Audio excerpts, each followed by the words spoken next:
It's Red Eye Radio. Gary McNamara and Eric Harley talk about everything from politics to social issues and news of the day. Whether you're up late or you're just starting your day, welcome to the show. From the Uniden America Studios, this is Red Eye Radio. Hello and welcome. He is Gary McNamara. I'm Eric Harley. As we move into a Monday, Gary, what's happening? How's everybody doing? You know, a couple of things here. Just how people write stories. We always talk about how the media writes stories. And this one, when I saw this, I just went, oh, come on. Come on. Mm-hmm. There's two stories, and if you go to Fox News, both stories are Fox News. One is how they wrote the story on Fox News. The orb-like, it says, the F-16 jet mysterious collision with unknown object raises alarming questions. I'm like, oh, okay, I want to read this, right? That's what gets you in there. Yeah. And there's the headline. Military jet's mysterious collision raises questions about advanced UFOs in U.S. airspace. Quote, been here all along. Defense Department documents reveals hundreds of unexplained aerial phenomena near military sites, including nuclear facilities. But they focus in on this one from January of 2023. Yeah. Declassified documents revealing a United States military aircraft was previously struck by an unknown flying object is raising eyebrows as experts point to other unexplained sightings suggesting otherworldly technology flying within the country's airspace. Whoa. Wow. Man, oh, man, oh, man. The incident occurred in January of 2023 after an unidentified object collided with the left side of a F-16 Viper jet participating in training exercises in Arizona. An Air Force spokesperson confirmed to Fox News Digital. The flying object struck the clear canopy at the top of the aircraft and was first spotted by an instructor pilot sitting at the rear of the plane, officials said. An initial investigation determined no damage was done to the near $70 million jet, with officials ruling against a possible bird strike. So you see where this is leading. What was this? What could it possibly be? We're focusing in on this incident from January of 2023. And we're telling you this could be extraterrestrials. That's what we're communicating to you. Otherworldly. Those words were used. Otherworldly. Yes. Which means not Earth. Or it could mean Democrat. They didn't use malevolent spirits, though. As far as we know. As Tucker Carlson did. And then here, authorities ultimately determined the aircraft was struck by a drone. After all that crap, it was struck by a drone. Do they have editors anymore? Yeah. The editors are telling them, write it like this so people will read the whole thing. And then the last line, tell them that it was determined that it was struck by a drone. Because we need all the clicks we can get. And then when I saw this one, and this is in Fox, Biden defends controversial auto pen use for mass clemency decisions in New York Times interview. A whole lot of people, there's a quote there, it goes, Biden said he made every decision on pardons despite auto pen controversy. Then you go down further into the article, and it says, well, from the New York Times, well, he didn't approve every one. He did them in, mass groups. But he approved it. Hey, group one, group two. Right, here's 1,500 people. Yeah. Go ahead, go ahead and do it. Right. So it actually creates more. This I won't necessarily say that they wrote it the wrong way, like they did the other article on the UFOs. This is more of a Biden thing or a New York Times thing, trying to, make it seem like, oh, no, I approved all of these things. Yeah, 1,500 pardons. You want to sign it? Yeah. You want to go through any of them? No. Okay, sign them all.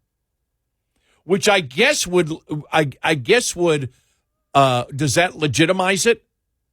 Does he have to go through every single pardon, or can he just say, I approved everything, even though I knew nothing? Legally?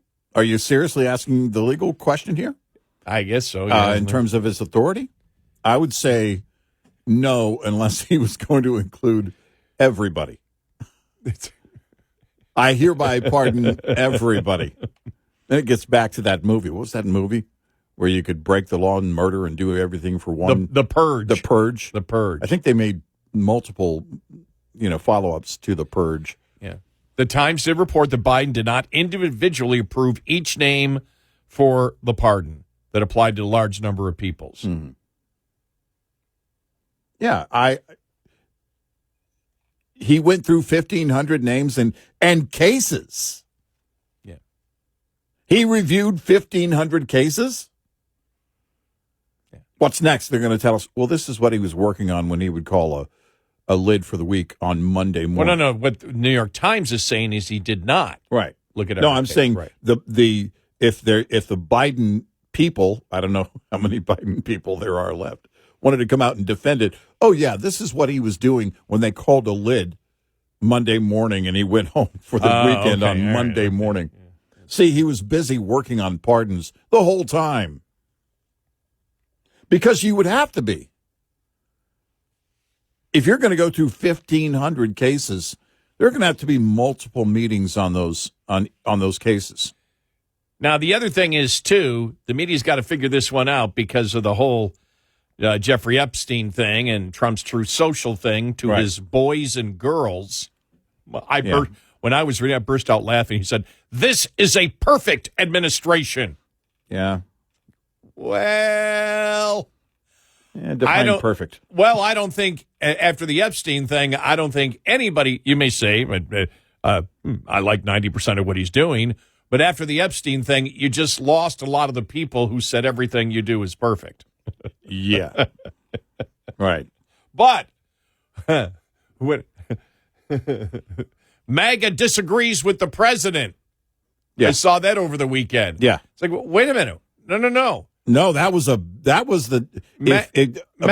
the Bongino story. That was the story. I mean, they were kind of one and the same. But MAGA is the president, isn't it? I don't know. Is MAGA? I don't know. What is MAGA? Is somebody more MAGA than Trump? Yeah. It's Where's the measurement? By the way, we get accused of having an inside, source that we have people on the inside. We get accused over the years of that. Mm-hmm. With the Bongino thing, we do, but we don't. We have no connection with or contact with. We have no idea on the Dan Bongino. Somebody actually texted me over the weekend. Hey, so what do you think he's going to do? Like, I don't know. I'll read about it in the New York Post like you will. Yeah, I've never met him. I've never talked to him. Mm-hmm. But his control room, he's not here. Right. But his producers are here during the day. Mm-hmm. What? 5 feet from us. Yeah. Maybe 3 feet from you. Right across the glass. Yeah. Right across the glass. I see right Jim there. on a regular basis, Yeah. But he's always working. And we have not had any conversations. And I won't. I mean, if something falls out and something happens, if whatever, after the fact, I could see there might be some comments. But typically we don't. We don't have conversations like that. So. Right. I mean, somebody back when he was our colleague, someone had to tell me that Ben Shapiro was a great violin player. I had no idea. I don't know. Yeah, we work at where we broadcast from. I think it's just us now, right? Yeah, for talk. Yeah, the Bongino's control room is there. Mm-hmm. Yeah. Does Levin's electronics go through here sometimes? No, I don't think so. Yeah. Yeah. But, I don't think so. we really don't. It's what was it? Because someone wrote to me that about the Bongino thing. You guys mentioned that you know him. I don't know him. Okay. No, he was a former colleague. Is a former colleague. Works for the same company. I've probably listened, and it's just because of the time that I work. I don't listen to a lot of talk radio. It's impossible. Yeah. And so I've probably listened to 5 minutes of talk radio in the last 6 months. Yeah. And maybe a minute of it was I caught, a minute of Bongino was I was driving to the store or something in the morning. So I can't tell you, I'm assuming that we probably would agree on the majority of things. Yeah. What I know of his reputation in the business and of having integrity, the people that I know him have told me that he is a person of integrity, and I haven't seen anything, again, that shows he is not. Yeah. And we'll see what happens with all of this. I don't, Jim produces the Vince show, for Vince Colonnade. So that's... Yeah, they used to be here. Did I say they were here? I'm sorry, did I do it in the present? They still are here. Right. That control room is still here. Right, the control room's still here for for the Vince show, though. Right, exactly. Right. I'm sorry if I was talking. Bongino is not working two jobs. No.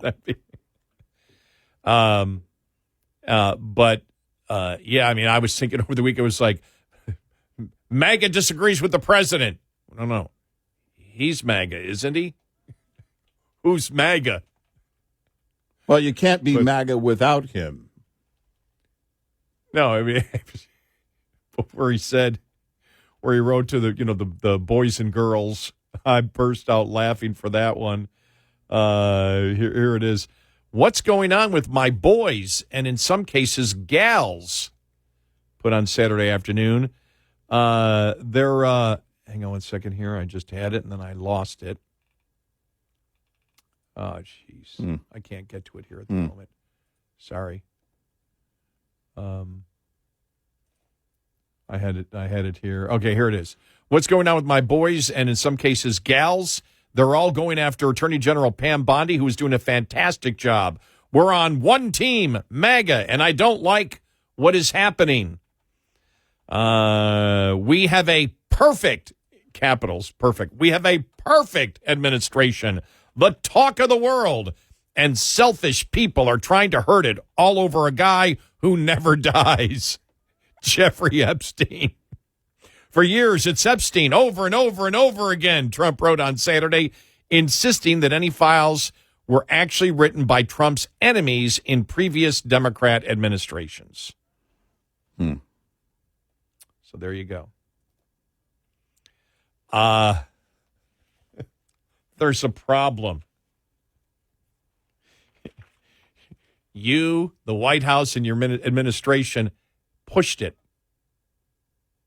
Yeah. You pushed the Epstein files. Right. And now you're calling those who once considered themselves, as we called them, always Trumpers. Now you're saying they're selfish.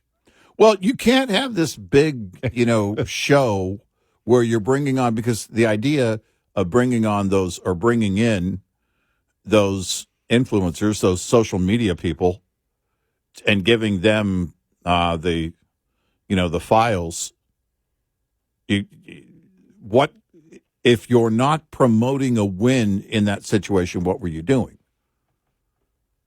Because they stood there at the White House and they were waving them and smiling and the whole thing, implying aha.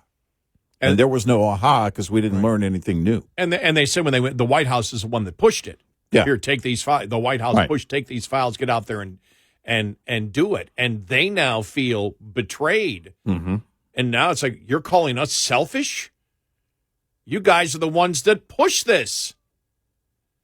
And this is a mess. And by the way, and there's this no is win. a mess and didn't have there. No, there is no win. There is no win Didn't have to happen. because if there is no client list, if that actually is the fact, and he did indeed commit suicide, and that's the end of the case, then you're going to be seen as part of the cover-up. Yeah.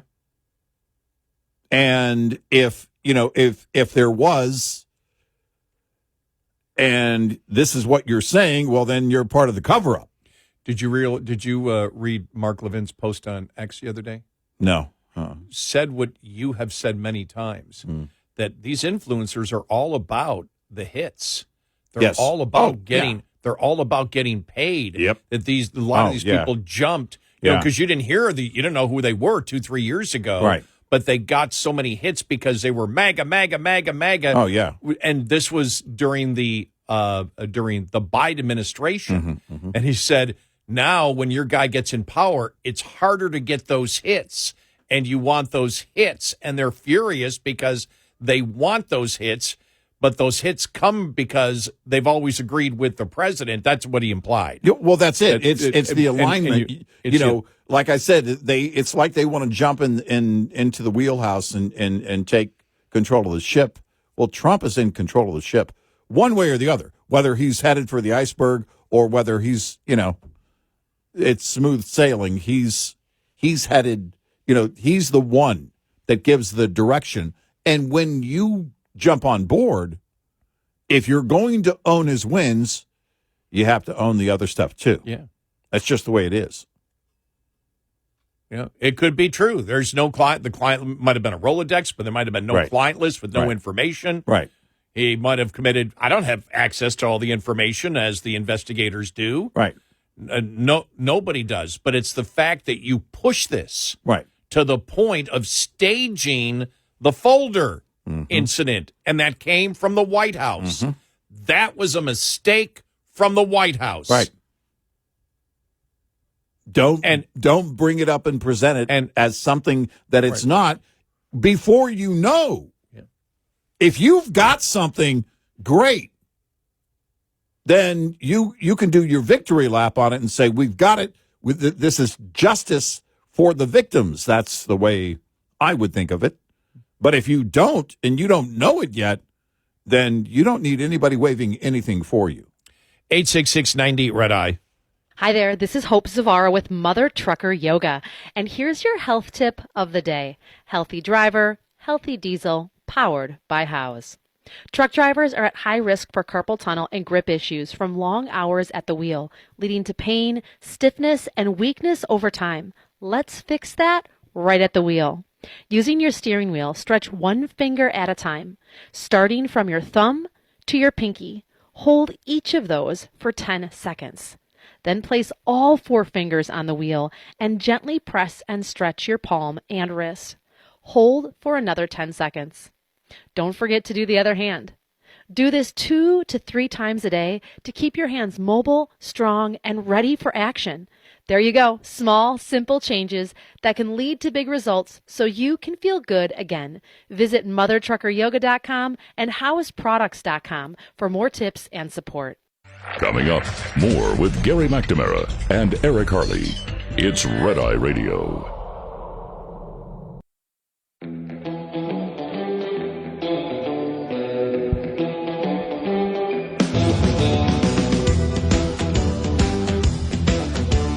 It's Red Eye Radio. He's Eric Harley, and I'm Gary McNamara.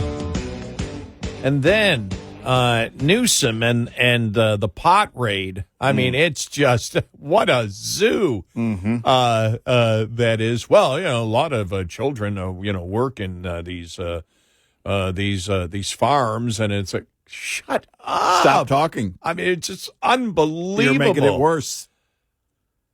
You're making it worse. We'll get into that more, more specifics on it. Oh my gosh! And I guess dozens upon dozens arrested. Yeah, and it's like, is this what it's going to be all the way up? Is it going to be all the way up to the midterms? The whole ICE thing. Is the whole ICE thing illegal immigration still going to be the number one? When you get through everything else, unless the economy tanks, is there anything else? Well, it's their new human rights thing, right? Yeah. You have a right to be here illegally. We'll get to this more coming up.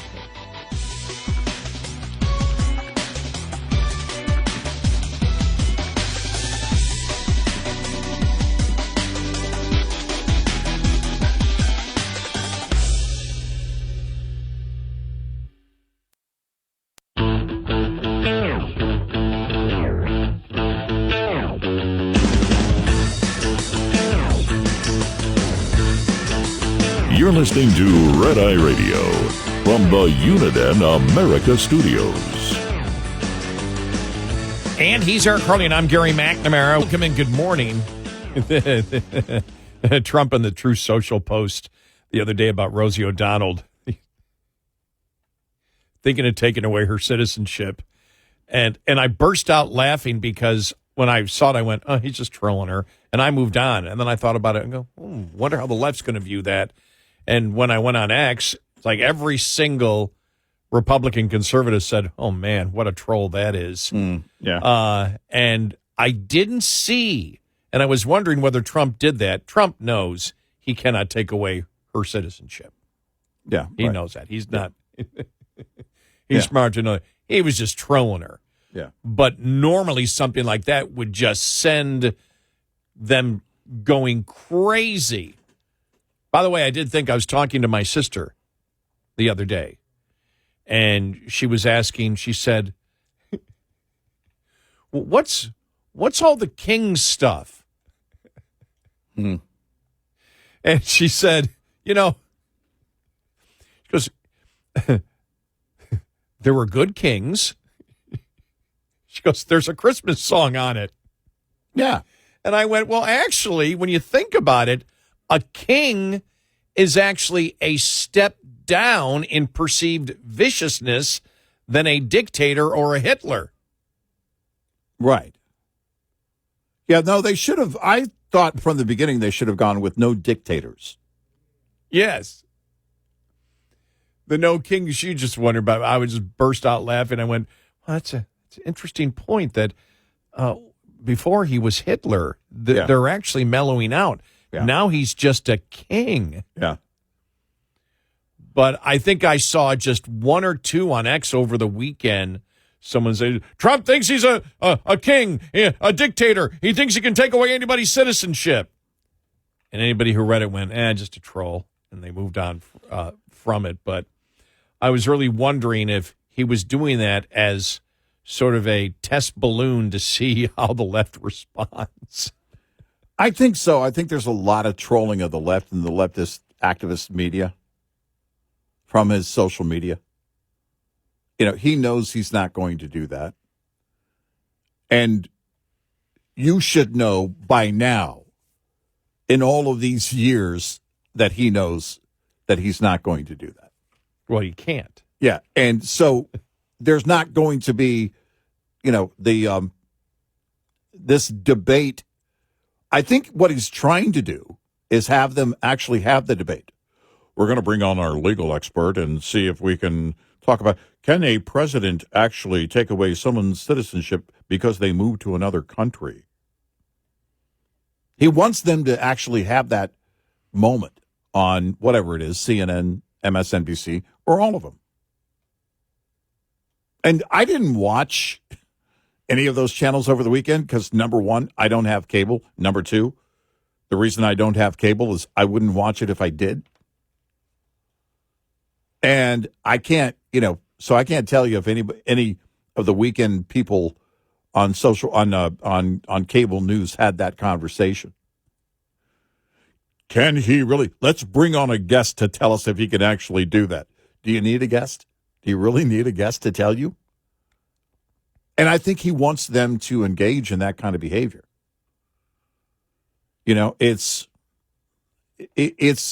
It's a political trolling that he's been doing for a long time.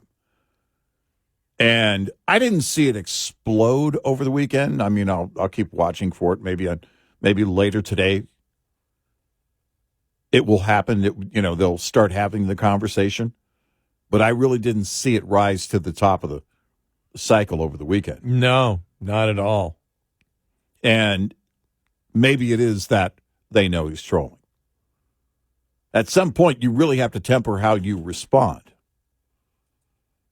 Because, again, if he is trolling, he's only wanting you to get into this cycle of, screaming and everything else. And I didn't see anything from the Sunday morning news shows on it.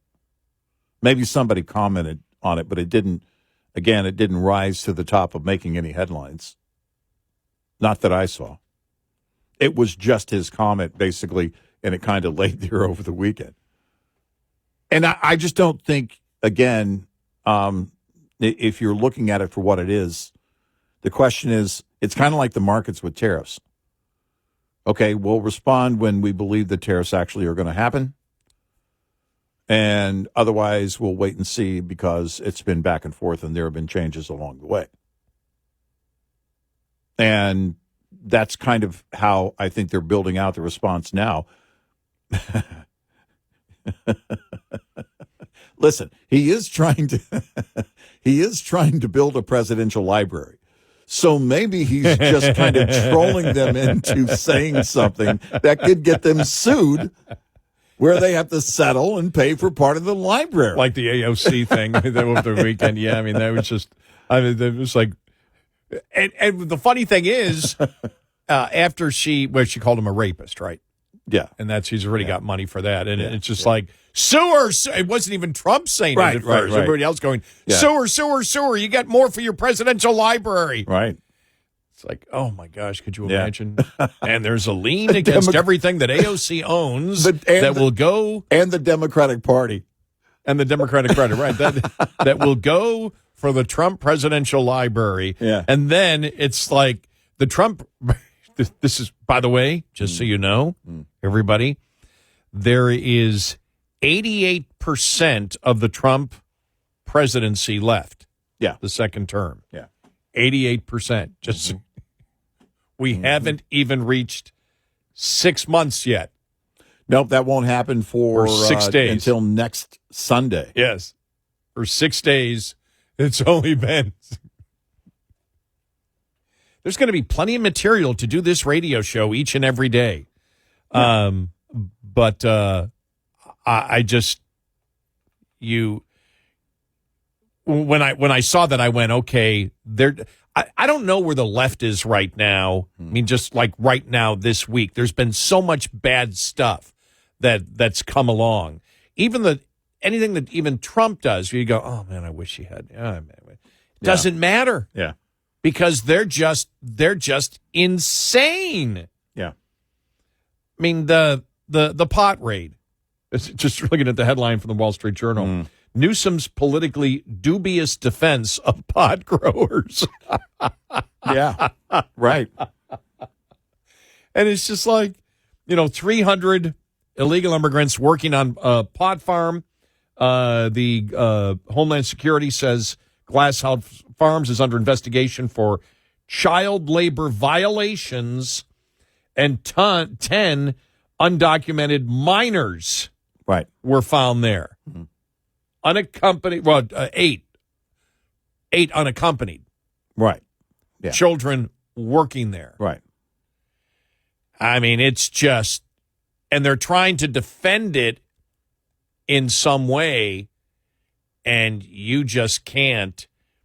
And when you saw the thing over the weekend, what did Newsom say?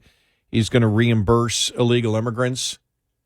Well, at the same time, I saw a legislator, we'll have the audio coming up here in a little bit, Republican legislator saying he's cutting Medicaid for disabled children and making sure that illegal immigrants, get whatever they need. And so I look at this and say,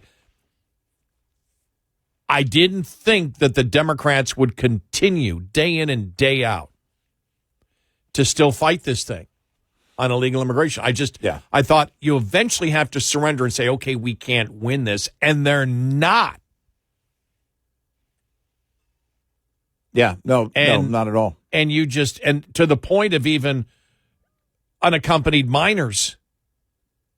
I think it was even Mark Cuban, I think, yesterday was saying that, I saw the audio yesterday where he was saying Tom Homan needs to have his top 100, criminal illegal immigrants all the time, be promoting it. Here's who we're going after. And I'm like, wow, Mark Cuban's saying that? Yeah. He's, here it is. Mark Cuban calls on Dems to support Trump administration efforts to deport illegal immigrant criminals. They should be putting Tom Homan on blast, saying, okay, the FBI has their top most wanted list, right? Let's get this right. Homan, do it right. List the top 100. Let's go after them. List the top 1,000 criminals that are here that need to be deported. We'll all help you.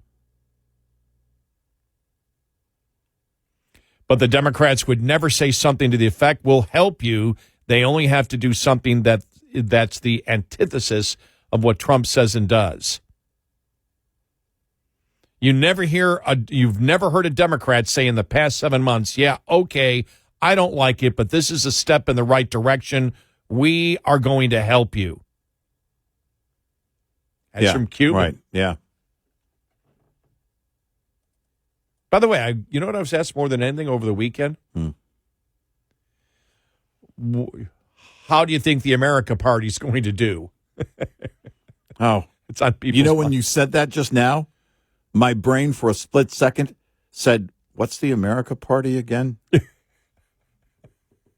So I think that tells you. That's my answer anyway. Huh? Who? You know what? Oh, you know what my yeah. answer was? Until they select their first candidate, I can't tell you.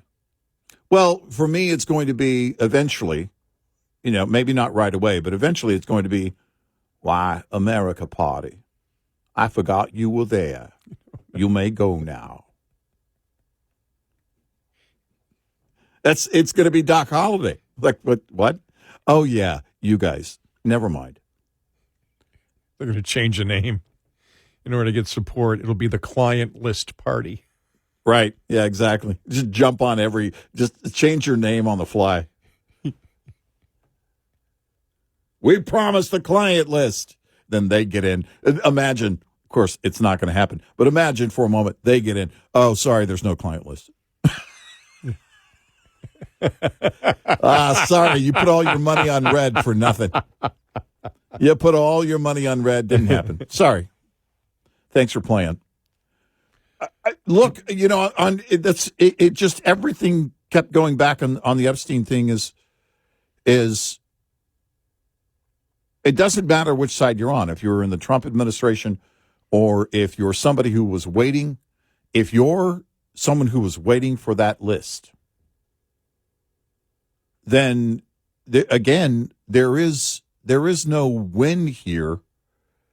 Because if there is a list, as people say, are you telling me they wouldn't cover it up?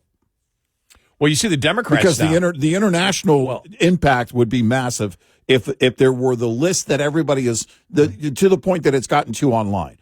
I can't tell you if there's a list or not. I'm just saying, if that list exists and it includes world leaders, did you really think they were going to reveal the list? Because it wouldn't be the names we already know, right? It would be other names that we don't know. And I'm not saying Trump. I don't want to get all Elon Musk here. Well, no, but that's the bizarre thing about it. Republicans were just pounding on it. The influencers were pounding on it. People in the Trump administration were pounding on it, basically saying that we're going to get a ton of Democrats here. Right. And now you've got Democrats accusing the White House of not releasing it because Trump's on the list because he's a sexual pervert.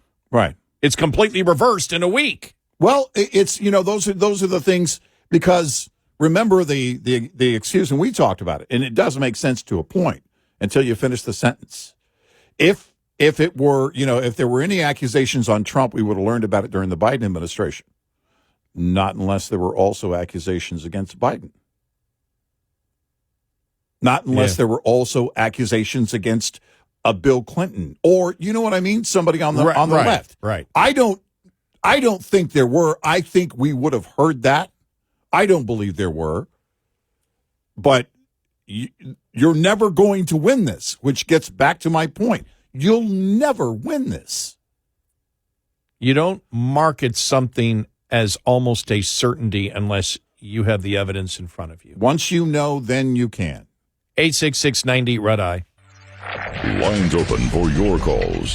866-90 Red Eye on Red Eye Radio.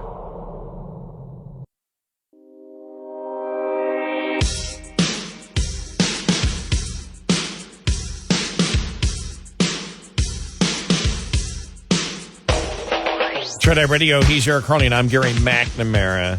Yeah, so that's the one thing over the weekend. I said, wow, in the first 6 months of this presidency, Trump's had some great accomplishments. But every single day, the one issue that doesn't go away, every single day it's there. And the administration pushes it. But I think even more importantly, it's the pushback from the Democrats. But illegal immigration. Yeah. I see that as right now, if the election were held today, I see that as the top issue still. Yep. It's the issue most talked about. Yep. And because of the left's pushback against ICE agents. Yeah. We'll get to that and more on the way.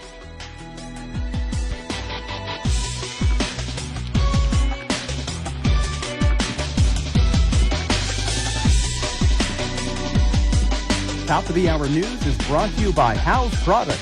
Visit houseproducts.com. This is Red Eye Radio on Westwood One.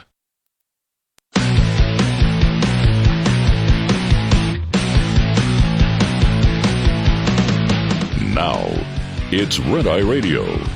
Gary McNamara and Eric Harley talk about everything from politics to social issues and news of the day. Whether you're up late or you're just starting your day, welcome to the show. From the Uniden America Studios, this is Red Eye Radio. All across America. We are Red Eye Radio. He's Eric Harley, and I'm Gary McNamara. Welcome and good morning. Thanks so much for being here this morning. All right, so I've got the audio that I wanted from Mark Cuban, okay? Talking about the Democrats, all right? All right. And, of course, this is on illegal immigration. And I really think it just, to me, when I saw this weekend, just the amount of press and amount of response on social media going back and forth on the marijuana raid, marijuana farm raid, and Democrats still attempting to defend it somehow, or the alligator prison, alligator Alcatraz. You know, they have a bathroom and a sink in the same room. What? It's just, and it's not working for them. Here's Mark Cuban on it, okay? All right. Here we go. They should be putting Tom Homan on blast, saying, okay, the FBI has their top 10 most wanted list, right? Let's just get this right. Homan, don't, do it right. List the top 100. Let's go after them. List the top 1,000, criminals that are here that need to be deported. We'll all help you. But the Democrats would never say something to the fact, we'll help you. They only have to do something that's the antithesis of what Trump says and does. You've never heard a Democrat say in the past 7 months, yeah, okay, I don't like it, but this is a step in the right direction. We're going to help, because I think the better path is for the Democrats to bring attention to the bad things and the good things and say on the good things, we'll help you, right? Which they would never say, because that disarms. Whenever you're in a sales environment and you say something positive about your competition, it's disarming. Yeah, we're better, but these guys, that's not so bad. They're trying really hard. Okay, Tom Homan, we don't want criminals. If Venezuela and Colombia opened up their jails and sent all their worst criminals to us, we don't want them here either. If MS-13 has 173 gang members here from wherever, we don't want them here either. Post that list, and you know what? Chuck Schumer, I'm Chuck Schumer. I'm going to help you get rid of them. I'm going to post all those lists everywhere. We're all going to go after those bad guys together because they shouldn't be here. Now you disarm him. Now you disarm the Republicans who, think that that the Democrats can't get anything right. You do things that you can undermine. Undermining in the Democrats' perspective is always, you're wrong, it's Trump, you're wrong. The T word, Trump, is a trigger word, and you can't just always use that in a negative light. The best way to convince people to reconsider is to say, okay, they're doing this, okay, we'll help them. But let's go, what about these people they're pulling off the streets in black hoodies, right? Post all the bad guys. We'll use our resources. Every single sanctuary city is going to, I'm going to make sure that they all allocate resources to go after the Tom Homan 100. And when one of them's off, you put another one on, we'll go after that one. Let's get those criminals out of here like they deserve to be. Okay, that's audio cut number one. And by the way, I'll tell you where he's wrong. There are multiple places. Yes, in just a moment here, but let's continue with this one here. Here we go. This is a shorter audio cut, but still important to hear. It's just Trump sucks. That's the underlying, thought of everything the Democrats do. Trump sucks. Trump says, the sky is blue. Trump sucks. That's not the way to win. It's just not, because it's not about Trump. It's about the people of the United States of America and what's good for them. And how do you get them to a place where they're in a better position and it's less stressful for them? There you go. Well, first off, to hit that shorter audio cut, you were on the Trump sucks side. You were the one that was saying Kamala Harris would be a great president. Yeah. So please stop it. Stop pretending that you're outraged by it. The other thing is, where he's wrong is he is assuming that Democrats aren't fighting illegal immigrants that are criminals on the street because of Trump. Sanctuary cities protecting illegal immigrants came way before Trump ever expressed any interest in running for president of the United States. Yep, it's decades in the making. And what Mark Cuban apparently doesn't understand, even though he has worked with Democrats, is Democrats want criminals on the street. They want illegal immigrant criminals on the street. It's not Trump, because they were for sanctuary cities, like we said, before Trump ever entered it. Now, it's convenient for them. It's an extra triggering mechanism. I'll agree with that. Anything that Trump does. But understand, Democrats want illegal immigrant criminals on the street. They also want blood. This is the thing that he leaves out, and I'm certain that he's aware of it. But when Axios had the story that nine Democrats, 8 of whom wouldn't even give their names, said that their constituents are showing up and they want blood. Well, that's not a setting, that's not an environment where you can just say, okay, we'll help you on some things, Trump.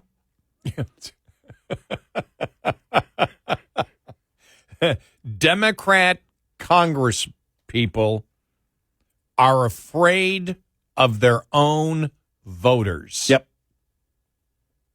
Yeah, that's not going to change. And that is part also of something that was built over decades. This is the indoctrination. You must hate your opponent. Bill Maher's being disingenuous when he's pretending he wasn't part of the Trump is Hitler thing. He said it, and he said it years ago. We were saying the other Republicans were Hitler, but this guy really is Hitler. And when you build that out, where do you expect them to go? What do you expect them to do when you keep calling them Hitler? Mark is just trying to make it seem he's oversimplifying this whole thing. There's nothing simple about the Democratic Party. It is at its core chaos. It is at its core far beyond scorched earth. And it's not just about Trump, but right now he's in office, and there is zero chance you're going to have any Democrat in office say, oh, yeah, we agree with the most violent people that are here illegally being deported. We're going to help you. There's zero chance of that happening for a party like the Democratic Party. They're not going to do it. It's not going to happen. Well, as Bill Maloogian wrote yesterday, the Department of Homeland Security reports a number of illegal immigrants arrested in the California cannabis farm raids on Thursday is now up to 361, including previously deported Mexican alien convicted of kidnapping, attempted rape, and attempted child molestation, Mexican alien convicted of rape and DUI, Salvadorian alien convicted of DUI and hit and run with property damage, a Mexican alien convicted 3 times for burglary and a DUI. DHS says 500-plus rioters attempted to interrupt the operation, and 4 U.S. citizens have been arrested for assaulting or resisting federal agents. 14 migrant juveniles found on the cannabis farms, including 9 unaccompanied minors. And what were the Democrats saying over the weekend? What was Gavin Newsom doing over the weekend? Criticizing the Department of Homeland Security, criticizing ICE, criticizing the president.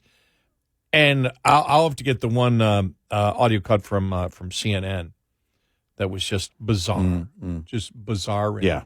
Well, children work on farms and children work. Shut up. You're making you're it just worse. Killing yourself. You're making it worse. But yeah, it was so. But this whole thing that when he said, it's like, does Cuban even know what's going on? When Cuban said Schumer should be out there, talking about the fact that every sanctuary city that exists out there, we're going to give you money. We're going to get you the money to get those illegal immigrant criminals out of your city. That's the reason sanctuary cities exist. Mark, Mr. Cuban, To protect. do you not remember the continuing resolution fallout that nearly had Chuck Schumer out of a job?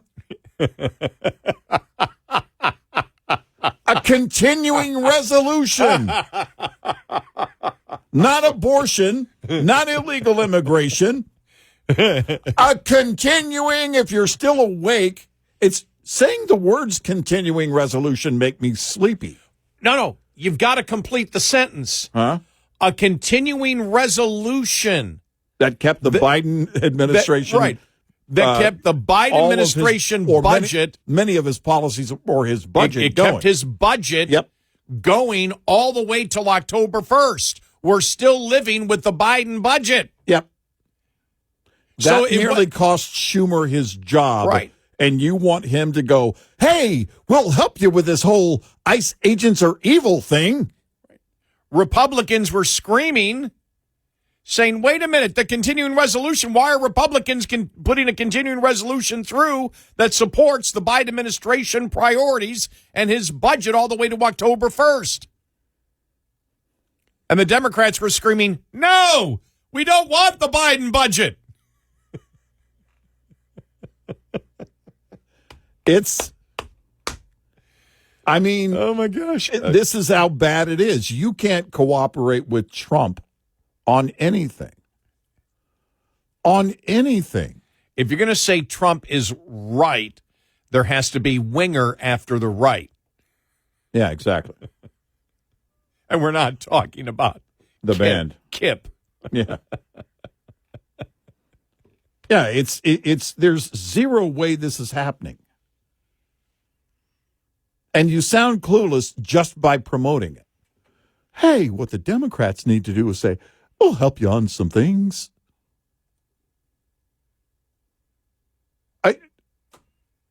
Did he fall asleep? Yeah. Did he fall asleep? Did Rip Mark Payne. Cuban just sleep through the last 15 years? It's not ever going to happen. Oh, my gosh.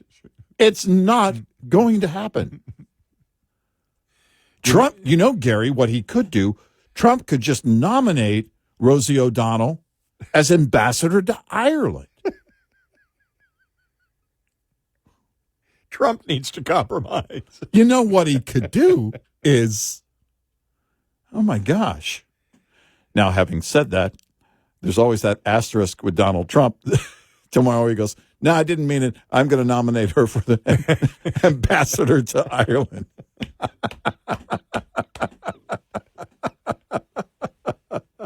But that's Trump. That's not the Democratic Party. I mean, as of his first announcement tomorrow, my executive order, Yeah. Rosie O'Donnell will find the Epstein client list. yeah, exactly.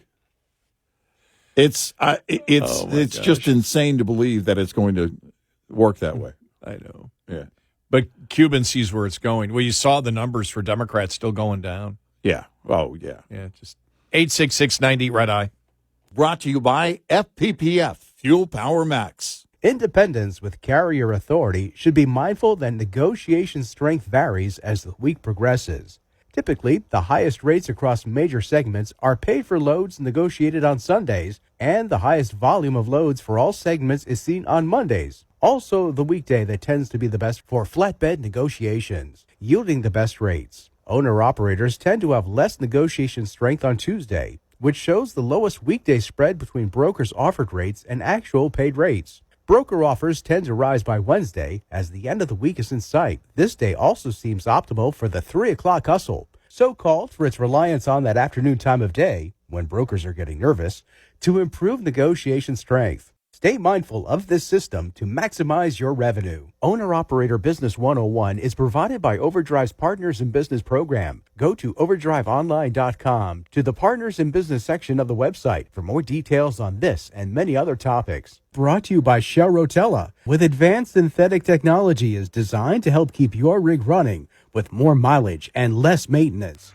Get in touch with Red Eye Radio, toll free at 866-90 Red Eye.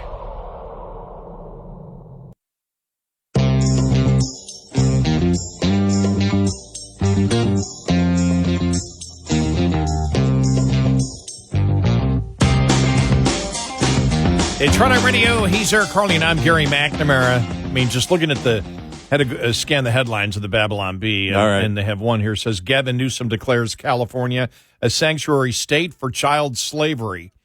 You know, that came up a bunch of times over the weekend on social media and the fights going back and forth.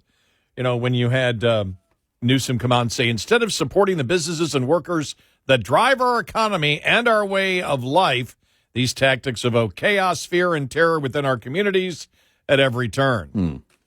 Oh, my gosh. Yeah. There's honestly, you got to stop talking at some point, but they don't know how. This is the problem. When you jump on something that's not a winner, you're going to be in these moments where everything you say just makes it worse. And they really can't get it. And even if they did get it, even if behind the scenes they were having meetings like, yeah, we're totally not winning this, and there's a reason we're not winning this, even if that were the case, which I don't believe it is, but if it were, what do? You pull a Mark Cuban? We should help Trump. I mean, think about that. Fetterman really is he's the lone wolf. He's a lonely Or maybe lonely wolf too. He's the lone wolf on multiple topics. Yes. You might have, for example, you may have a Democrat congressperson on the border that disagrees with what's going on at the border. Right.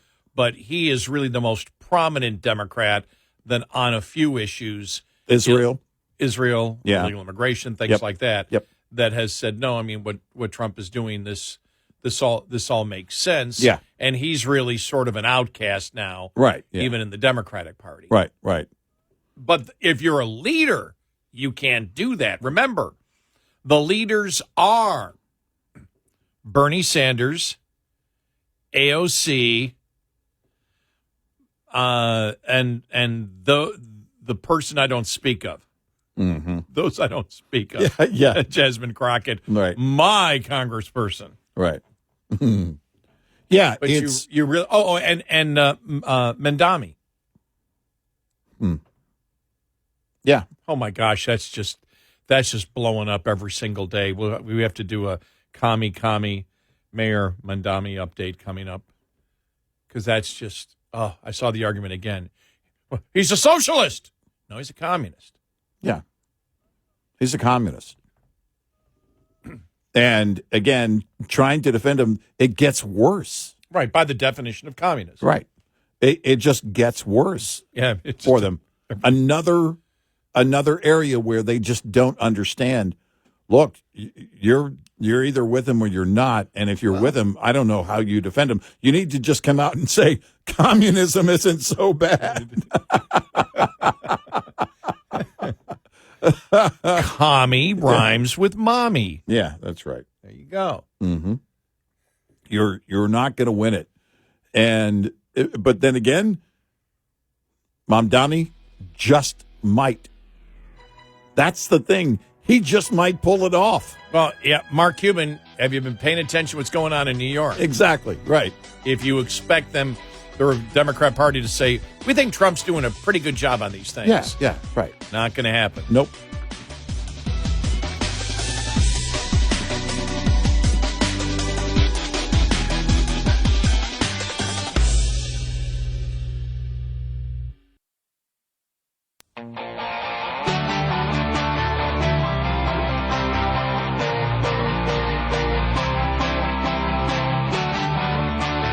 Catch all 5 hours of the show live every night on the Red Eye Radio app, available in the App Store. Red Eye Radio. And he is Eric Harley, and I'm Gary McNamara. Good morning. Welcome. Interesting, with the State Department cuts, and, that was the media all over that one, and, people hugging each other and leaving, and how sad it is. Just so people know, the State Department documents the State Department released over the weekend.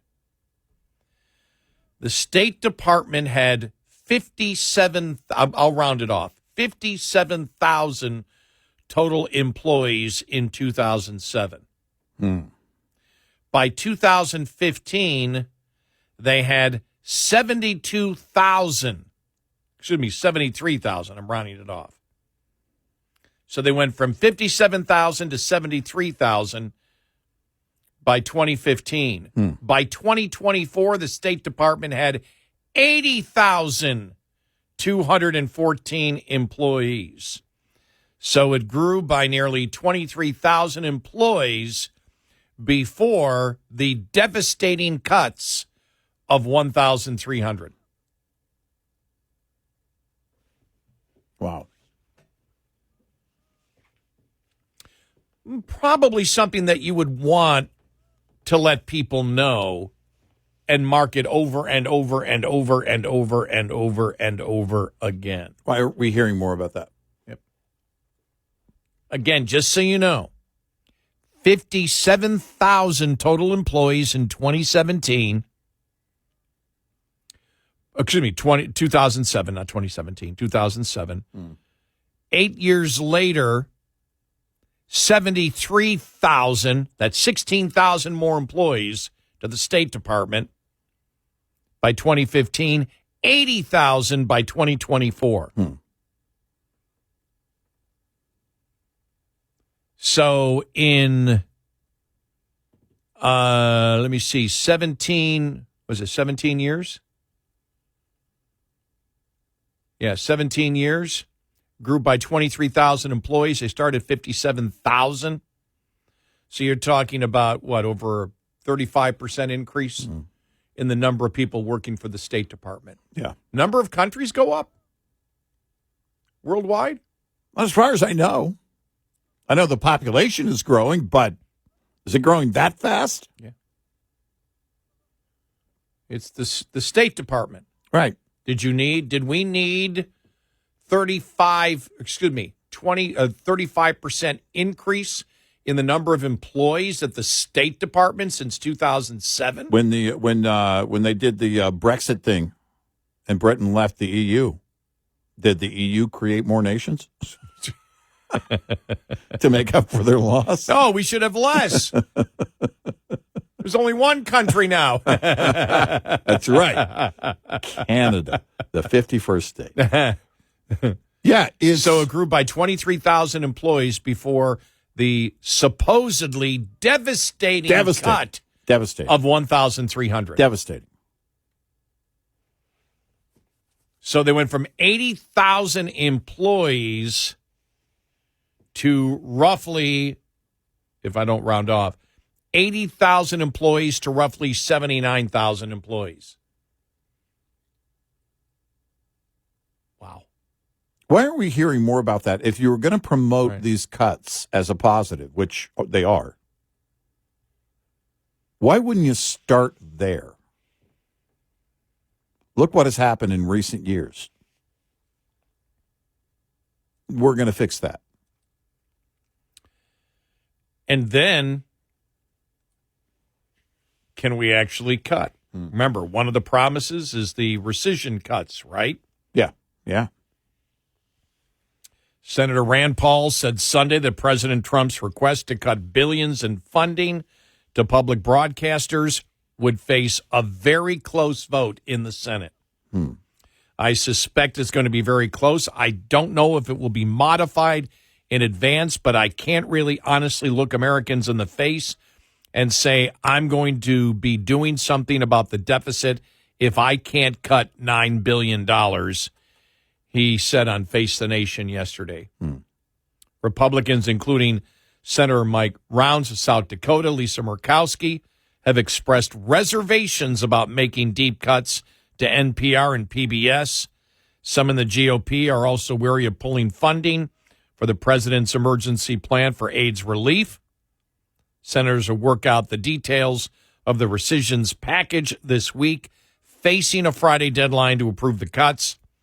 Even though there are people who make arguments for it, and I can make an argument for a different way to cut it, we are going to be presented with a $9 billion cut and a $2.2 trillion deficit. So we have to cut spending. We absolutely have to cut spending.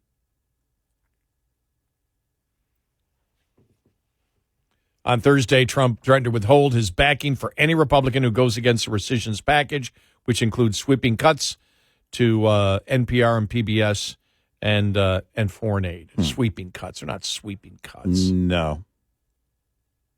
Jeez. But there you go. Rounds and other senators have raised fears about the impact of public broadcasting cuts on rural areas that rely on local government-funded stations for information. Rounds told reporters he planned to negotiate with the White House to tweak the cuts. No.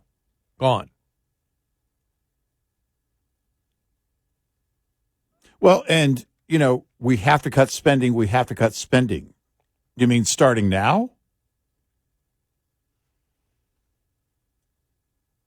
Yeah, he's saying that what he was saying was $9 billion in cuts. Right. We've got to cut way more spending. That's the message I got from him. Yeah. But, I mean, the big, beautiful bill didn't ultimately cut spending. No, it did not. You know? And so, you know, you're going to, I mean, you really. Well, no, it does if you believe that we're going to have 3.5% growth consistently for 10 years in a row. Yes. Yeah. And if you believe Chuck Schumer will at one point say, hey, we need to help Trump with this whole deportation thing. Why not? Trump. Look, let's get there. Mark Cuban, should Schumer come aboard? Look, let's help Trump cut more. Yes. Right. No, actually, I would tell you there's a better chance, it's still zero, but there is a slightly better chance you could get Democrats help him make cuts than you would cooperate on the ICE thing. Well, now that's an interesting question.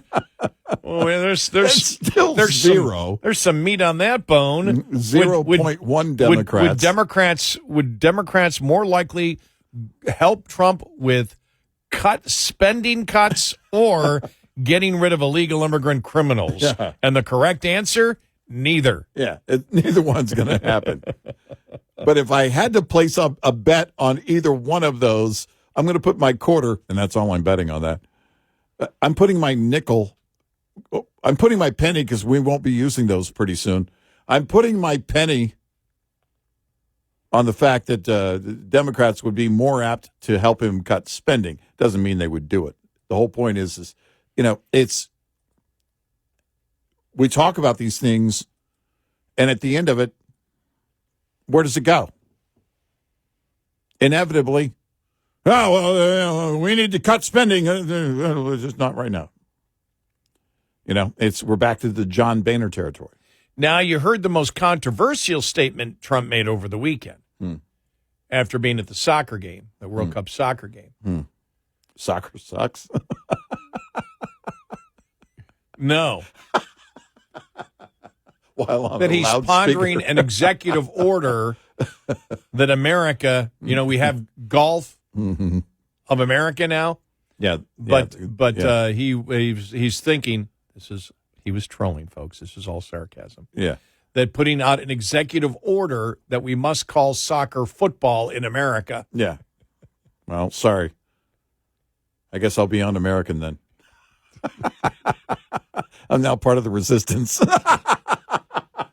If he does that, I'm heading down to the Gulf of football. Get Oberman on the phone.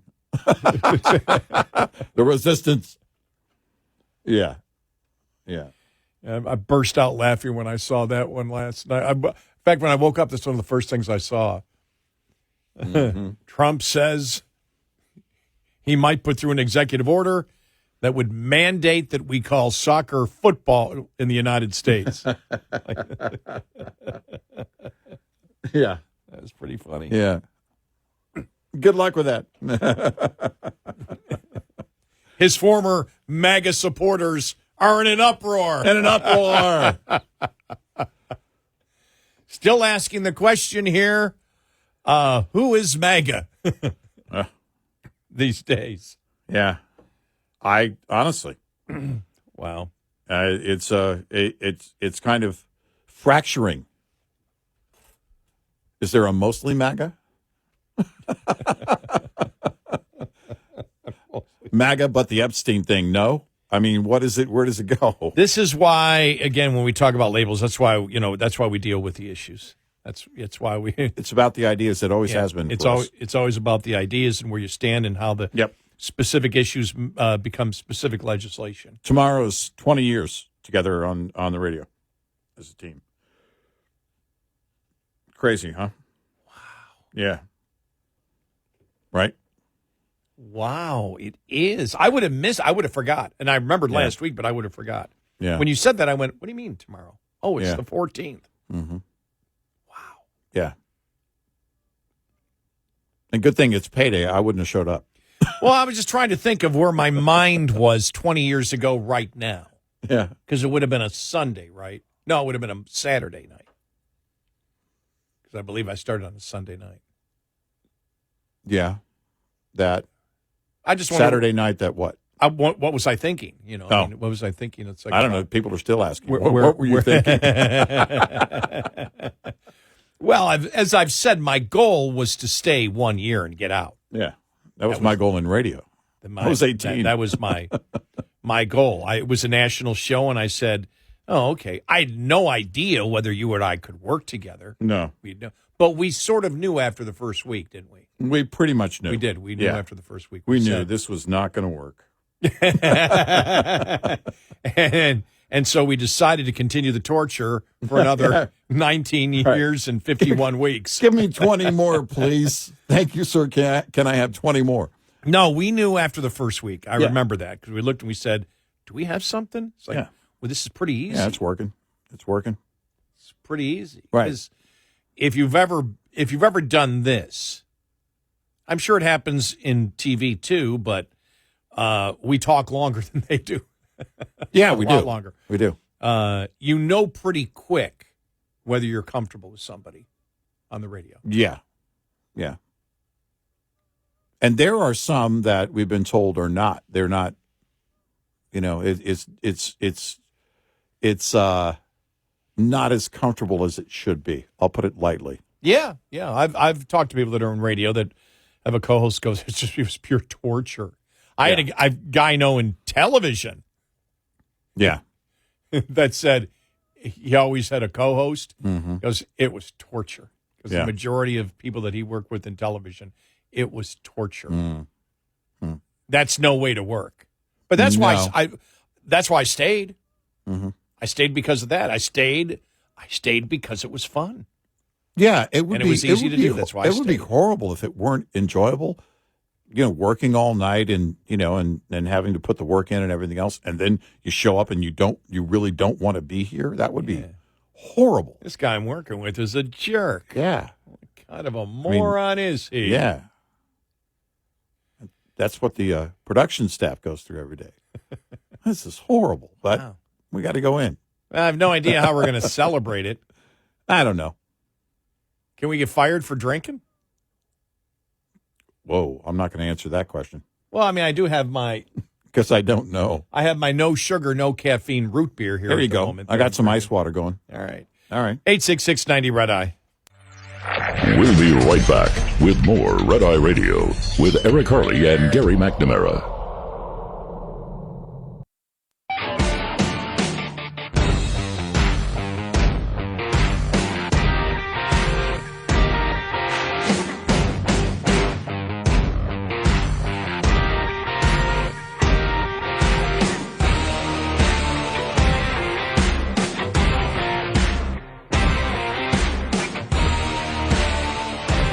It's Red Eye Radio. He is Eric Harley, and I'm Gary McNamara. Welcome and good morning. Well, the Department of Homeland Security goes after the New York Times saying false claims. You saw this story that said that thousands of phone calls weren't answered. Yeah. They claim that's absolutely false. We will go through that story coming up here in just a little bit. E-Verify, you and I talked about this. Yeah. Remember the one plant that was... Yeah, saying we used E-Verify? Yeah, so we used E-Verify. Well, yeah. How accurate is it? Coming up.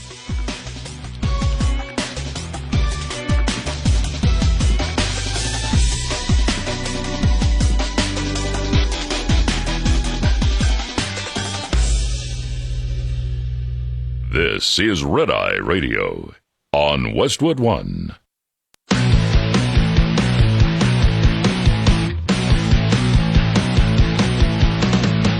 Now, it's Red Eye Radio. Gary McNamara and Eric Harley talk about everything from politics to social issues and news of the day. Whether you're up late or you're just starting your day, welcome to the show. From the Uniden America Studios, this is Red Eye Radio. Celebrating our 20th anniversary together this week. 20th anniversary. Eric and Gary, 20th. It's the 20th anniversary. Over 80 combined years of experience. Yeah, we're old. That's pretty much what we're saying. So I did ask Google AI. Yeah. I was asking you the question. I just said, wow. In News Talk Radio, has there been a longer team nationally syndicated show than us? And AI's never wrong. It says, oh yeah, it's never wrong. Yes, Eric Harley and Gary McNamara on Red Eye Radio are considered one of the longest running nationally syndicated news talk radio teams in history. One of them. All right. Now they go back to the history, but that wouldn't count. The history doesn't count. It's like, it's us working as a team together. I mean, we go back to 69, so it's the origination of the show, but I'm just talking about you and I working together for 20 years. Right. Tomorrow. I never thought about it till the top of the hour. I went, wow. And you don't see a lot of in the news talk, which modern news talk era really began in probably 88, 89, when Rush started and everything else. So 88, 89. So I'm talking strictly teams, the same people. I mean, there have been now Imus was doing news talk for the longest time, but he led the show and had different people that were on it. Right, times, that wasn't considered a team. Right. I mean, Charles did his news. Now here's Chuck with the news. Yeah, that's. Imus in the morning news time, 7 minutes past the hour. Now 8 minutes past the hour. Would somebody fix the clock? Now here's Chuck with the news. Now, John and Ken were on. I loved Imus. John and Ken were on for a long time, but they were just, I think, 2 years was their syndication. Okay. Back in the 90s. Okay. Yeah, maybe, Yeah. We can take that, if it's true, we can take that and 50 cents and get not even get a stamp. I'm going to say get another $2.50 with that 50 cents and maybe buy a small cup of coffee. Where? At a non-union coffee Now outlet. you piqued my interest. I want to know where you're getting coffee for under $3. But during the top of the hour, it's like, wow, there's no. I had to create some hype there for our 20th anniversary tomorrow. Yeah, well, and there's not going to be any unless you create it. I know, because I'm sort of thinking, wow, 20th year. What do we got to say? Mm-hmm. Not much. Let's get 20 years in day one. That's all we got. And work on that one. Yeah. And no, I do not have any set retirement date. I want to make that clear. No. I have, and I say I because I have you by 10 years. So right. Yeah. Yeah. I can say we have not set any retirement date. We have not talked about setting any retirement date. No. So no. Not interested. What would I do? Don't even want to hear it. Yeah, what would I do? It's Well, it's like vacation. I was still reading everything and still complaining about everything. Well, might as well keep doing that for a living as long as they'll let me. Well, the things we'll talk about tomorrow, because there are a couple of things. I mean, when we first started working together, and the first time you thought that you said, oh, God, I don't know if I can work with this guy. When I lit off on the Republicans and It wasn't that. It was just I didn't want to clean up the mess when your head exploded. Oh, okay. I didn't have a problem working with you. It was whether or not we had a brain defibrillator in the building. When Tom DeLay, I believe, was early August 2005. Yeah, somewhere around there. Yeah, said something that's a paraphrasing like conservatives need to stop talking about the budget because we've cut it as far as we possibly can. Mm-hmm. Yeah. Then Katrina. Mm-hmm. We just really started working together during Katrina. Right. And then right after that, Rita, yeah. Yeah. I remember we worked a Saturday a couple of weeks ago. Right. The bombing of Iran. Right. Mm-hmm. And the last time we had worked a Saturday. The big, beautiful bomb. And nothing in the news. Absolutely nothing. No criticism from Democrats. Nothing. Yeah. But I think the last time was Rita, where we worked a Saturday night because it hit on a Saturday. I remember that we were talking to people coming up I-45 from Houston, trying to get out.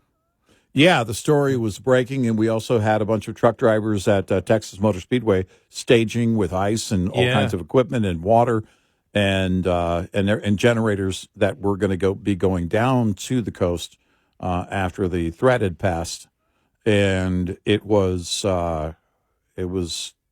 quite the storm. I keep thinking the highlights, lowlights, whatever. I remember when the whole thing when John McCain said, "Okay, we're going to stop the campaign because of all the financial stuff." Yeah, I remember 2008, I remember gasoline prices going up that summer. Mm-hmm. I remember the gasoline prices crashing then in that October, and then the whole thing that went on. Then the Obama administration started, and then the Tea Party. Yeah, it was 2008. In the summer of 2008, oil was at $147 a barrel. the highest it's ever been.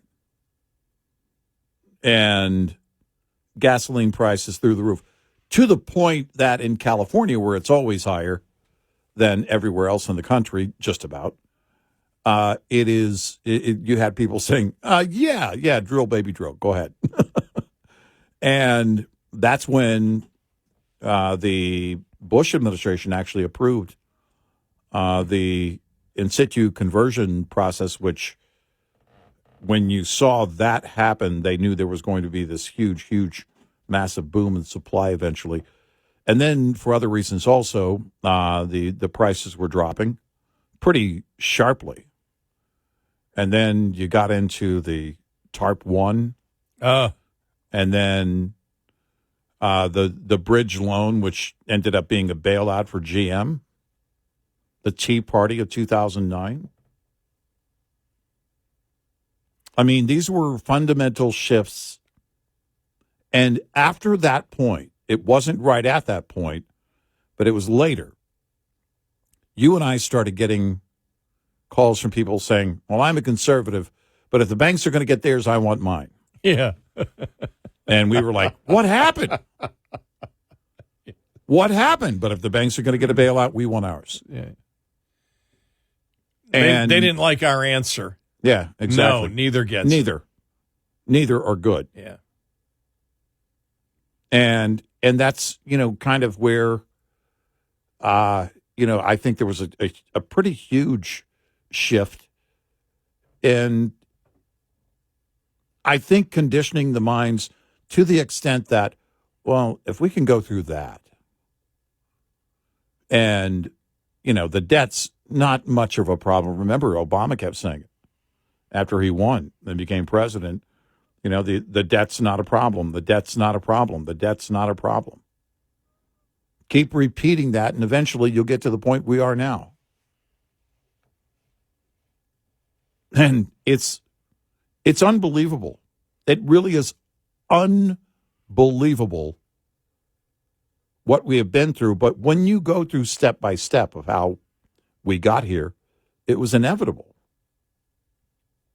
It was inevitable that you were going to have, after decades of indoctrination, the left, as crazy as they are now. They're angry because they've been convinced that Trump is Hitler.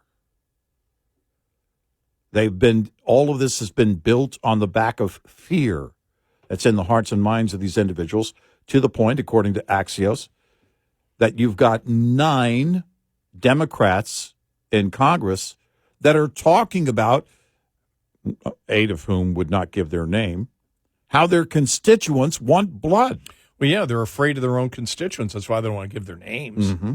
They're already public figures. Mm-hmm. Yep. And all they're saying is the people that vote for us are nuts. Yep. That was the point that they were making last week. Yep. You look at it, some of the nights I'll never remember. The nights that the police were looking for the Sarnioff brothers going through the streets of Boston. Which started before our show hit the air, but we were working on confirming a number of things and getting, more information on that. The Aurora, Colorado theater shooting. I was off that night. You were off that night. Yeah.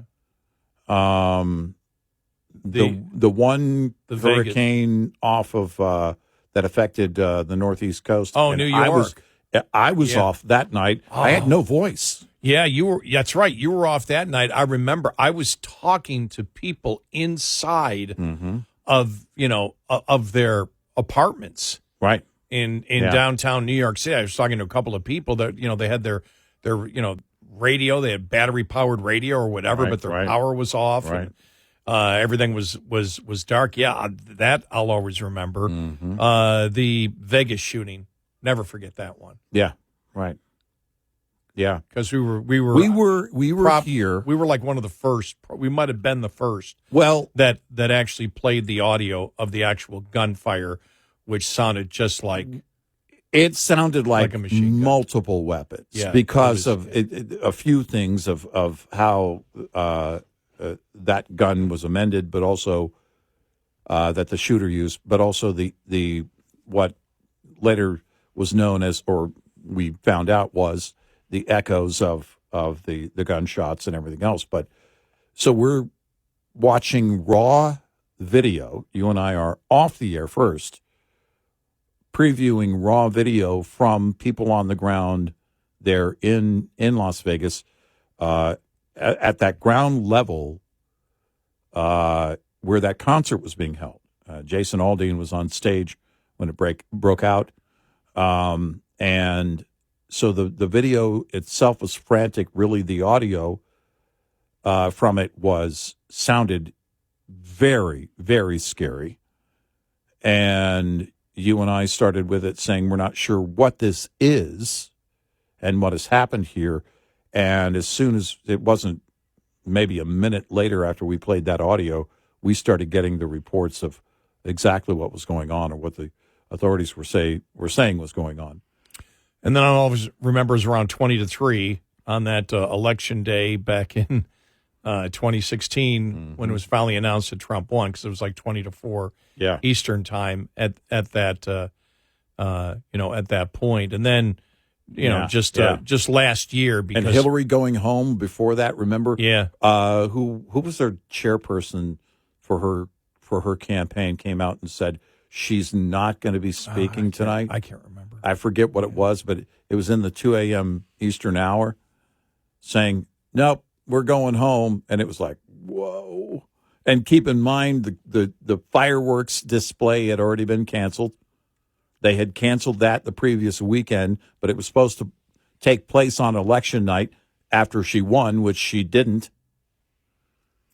I don't know if politically anything compares to last year, though. No, politically, I don't know anything in American history in a presidential race that compares to last year. Biden pulling out, Harris coming in. I mean, just the insanity of it, and the Trump comeback. The Trump comeback. Watching the debate that one night, I mean, watching the debate, and remember at that point when Trump, Biden finished answering the question, and Trump just said, "I have no idea what he's talking about. I don't think he knows what he's talking about." Yeah. And it was just sort of silence. And I went, that's the end. I remember thinking that in my head. That's the end. Yep.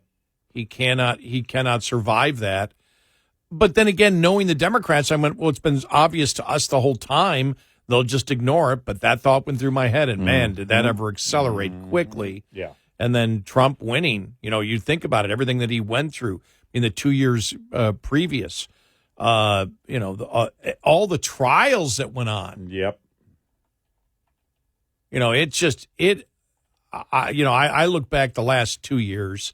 I don't know if there's been a greater time to cover politics in the United States in our history. Yeah.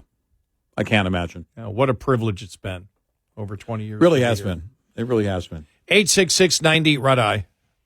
Coming up, more with Gary McNamara and Eric Harley. It's Red Eye Radio.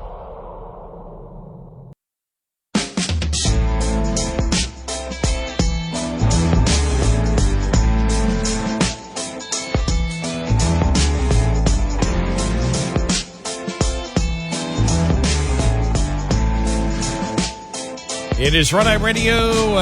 He is Eric Harley, and I'm Gary McNamara. Welcome and good morning. When you think of last week, too, and I'm just looking at the headline here, Supreme Court reiterates judges don't run the executive branch. Andrew McCarthy's piece over the weekend, and it was it's fascinating what happened, and this is where it came about. The Trump administration could proceed with its effort to reduce the size of the civilian workforce, which numbers around 3 million in there, and it was 8-1.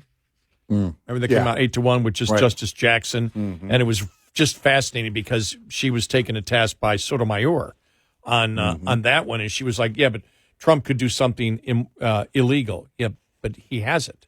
But he hasn't. Right. He didn't do anything yet. He was going to proceed. You said he can't proceed on it because you're going to assume he did something unlawful. And this article, he explains, he goes, no, everything that Trump has done so far when it comes to reducing the workforce. Everything is completely and totally constitutional, and cites the law. Yeah.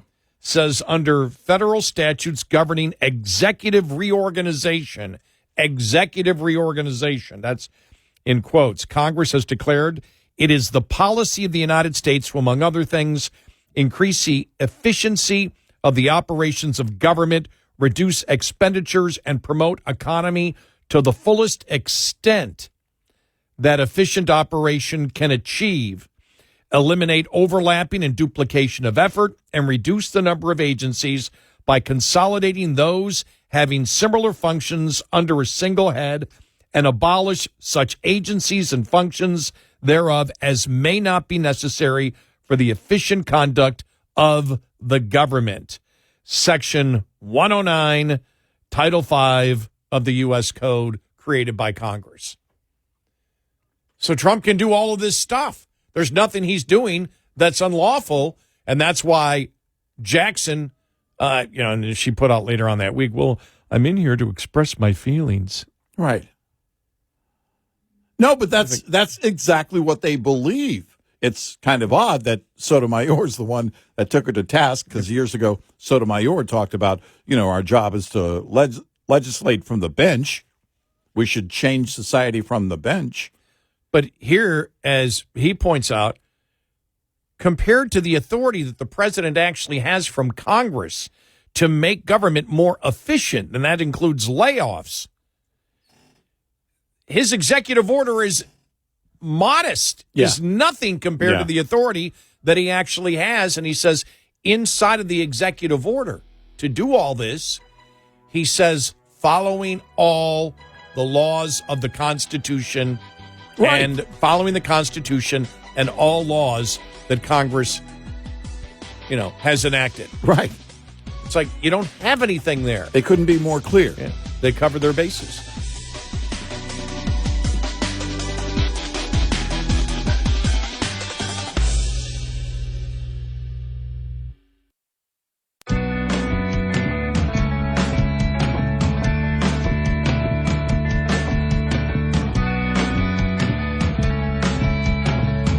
Catch all 5 hours of the show live every night on the Red Eye Radio app. Available in the App Store. Red Eye Radio. And he's Eric Harley, and I'm Gary McNamara. Download our Red Eye Radio app today, and you can listen when and where you choose. Looking here at this from Fox. Oh, it's a commie Mayor Mamdani update. Yeah. All right. Good. Former Democratic Party advisor Dan Turrentine, who was on what's his name podcast all the time. Can't think of it here. Oh, jeez. The former ABC political director. I got mind blank here. Oh, Halperin. Mark Halperin. Yeah, he's on Mark Halperin's podcast all the time. Blasted New York Democratic socialist. He's a communist, Fox. Mm-hmm. He's a communist. Mm-hmm. How do we know this? Because it's not where he just wants government control of capital. He wants to own the means of production. Mm-hmm. So he blasted New York Democratic mayoral candidate Mamdani for his recently resurfaced comments on law enforcement. Since he won the Democratic primary, Mamdani has faced blistering criticism from both Republicans and Democrats for his rhetoric, such as refusing to disavow the phrase globalize the intifada, which many argue is a call for violence. Most recently, Mamdani's 2020 interview on a podcast that went viral on social media.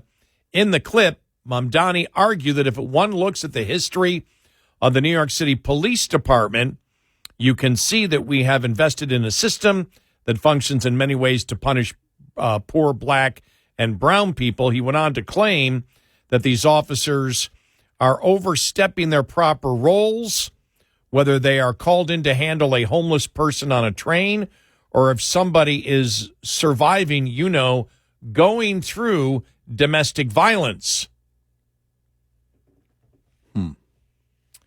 Co-host Mark Halpern noted the notion that police shouldn't be called in cases of domestic violence, and turned to Turrentine, also hosted the show, to ask, what do you think of that? Is that something that's going to hurt him or not? This is where not Halpern, but Mamdani is called for social workers. This is so summer of 2020. Turrentine, who worked under Hillary Clinton when she was a New York senator,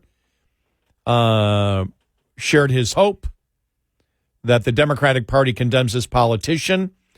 I'm almost speechless. Like, that is so enraging. It's crazy. I hope it hurts him. Like, when I hear that, and I try to have an open mind, hope that whoever our next mayor is, this city is a great place to live. I live here. We have children here. New York City police officers put themselves in harm's way. This city is full of crazy people on subways. Our children go on it. The number of times that there are homeless people who are like out of their mind, who come up to kids who scream right at them, to say the police are the problem. I hope the party condemns him. He lamented that the mere prospects of how things would be if Hakeem Jeffries, Chuck Schumer, and Kristen Gillibrand and everybody else cannot stand up for the NYPD after the progress they've made with crime in the last few years, recalling how New York City went from a hellhole to being relatively stable up until recently.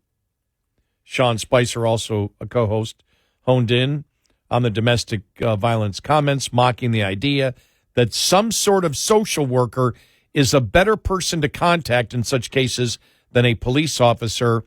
I don't want someone to come in and ask them about their feelings. I want them to protect me. This is so summer of 2020. Yeah. When you could actually say those kind of things. We believe that we need to get rid of the police department. And that Democrats were totally on board on that in 2020. Well, that's what I've thought about with Mamdani. The whole thing, he sounds like the party from, he sounds like would be, how do you phrase it? One of his would-be predecessors. Yeah. It's if he makes mayor. That is not at all. We're far, far, far, far, far beyond that. The whole defund the police now. He's right in with the other radicals when he's talking about ICE and everything else and showing up at protests against ICE and all of that. That's on the main page right now for the Democratic Party. There's no doubt. But there are so many things that he sounds like 5 years ago. He sounds like a Democrat 5 years ago. And I don't know where New Yorkers are in New York City. I don't know where the people in the city are. I don't know. I suspected that after he won a couple of weeks ago, that many, even some who voted for him, quite possibly, were finding out that he's an actual communist, that his ideas are communist ideas. But I think to myself, well, wait a minute. If you don't use the label communism, do they care? Clearly they didn't. He was talking about controlling the means of production. These are things he promoted, and they voted for him based on what he promoted. So for them, it's like one of those things where you walk up, man on the street. Hey, do you think the national debt is a bad thing? Yes, it's a bad thing. Should we cut it? Yeah, we should cut. Okay, we're going to cut some of the programs that affect your neighborhood. No. You know, you go up and you say, well, do you like Mamdani? He's talking about the government should control the means of production. He's right. They should. What about communism? What do you think about? I'm against communism. You know what I mean? It's just one of those things where, and then we always go back and start at the beginning. Can you name the three branches of government? Right. And so but there were so many things that just set off that, as you mentioned, that is so 2020. It's for him. I think it was, well, they didn't do it right. I mean, I know he's a young guy, but 5 years ago, he was in his 20s.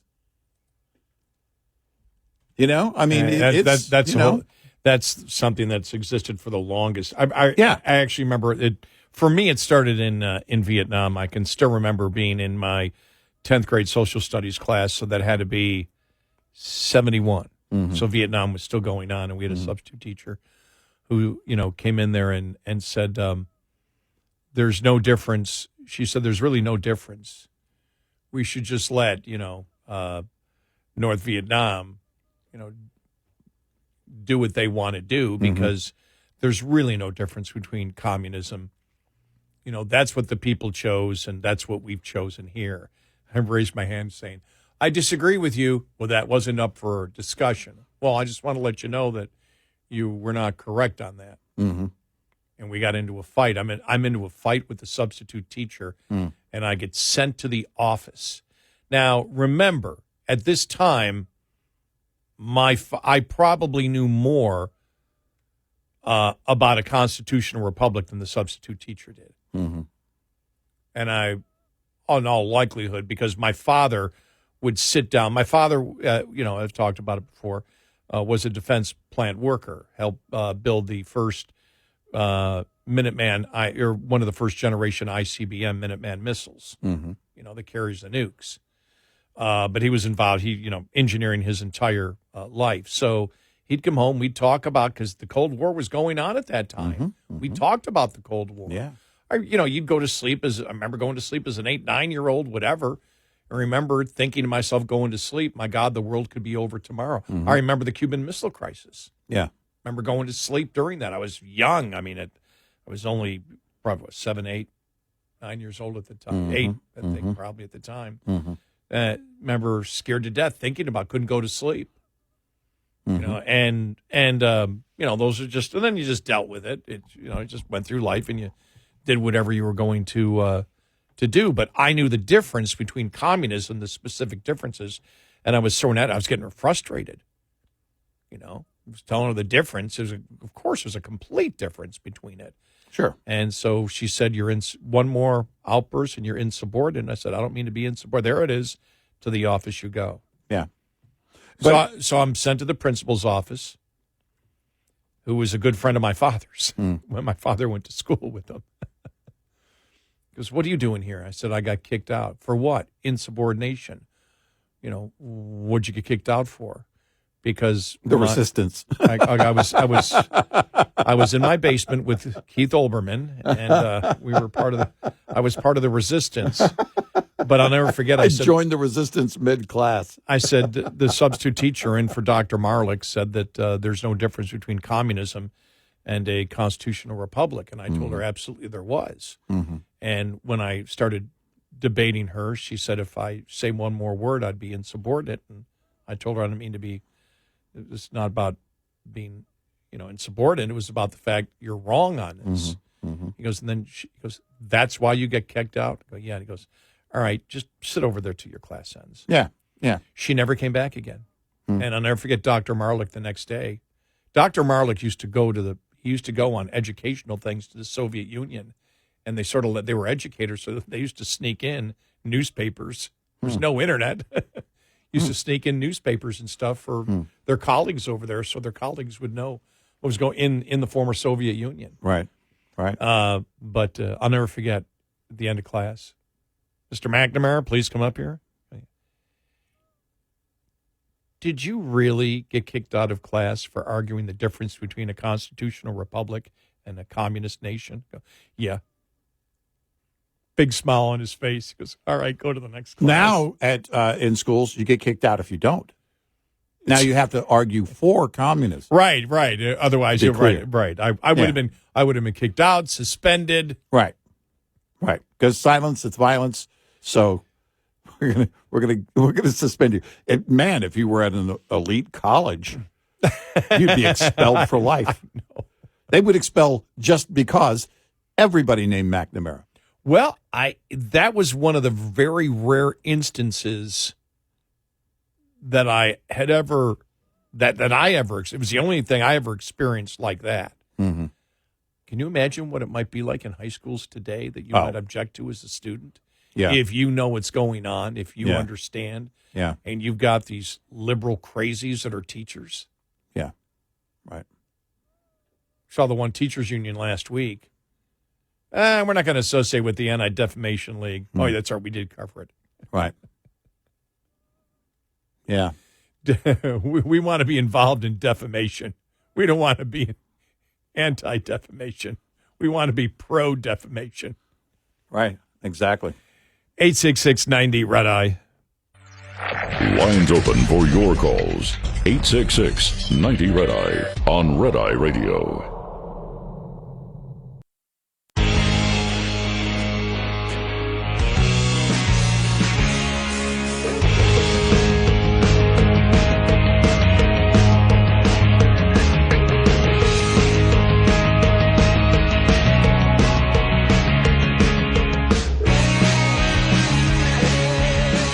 It is Red Eye Radio. He is our calling on Gary McNamara. Welcome and good morning. Reinvigorating. We never talked about this because so much is going on. Reinvigorating Fannie Mae and Freddie Mac. Let's privatize them with government guarantees, the Trump administration says. Okay. Oh, thank you, sir. So much has happened over the last couple of weeks. When he said that, I remembered. I got to put this on the back burner because there was just so much going on. But absolutely not. But that's the direction where we're going. Yeah. Private profit, but taxpayer risk. Absolutely not. There's no reason for us, the Trump administration, go back 2008, 2009, the mortgage debacle. Yep. This is how this stuff happens. Take Fannie and Freddie out of the equation. It never would have happened. Right. There doesn't need to be any government guarantee for homes in the United States. And you can't claim a victory. I know what they're doing because no private sector entity or set of entities would buy Fannie and Freddie without a government guarantee. Who's going to buy that? Nobody. It's only done if the government can back it up. You can't do a guarantee. What are you changing? The fact that the president said it and there was an absolute outrage from Republicans shows you how far to the left the Republican Party has moved. Yeah. Yep. Yeah. True story. We'll get to that coming up.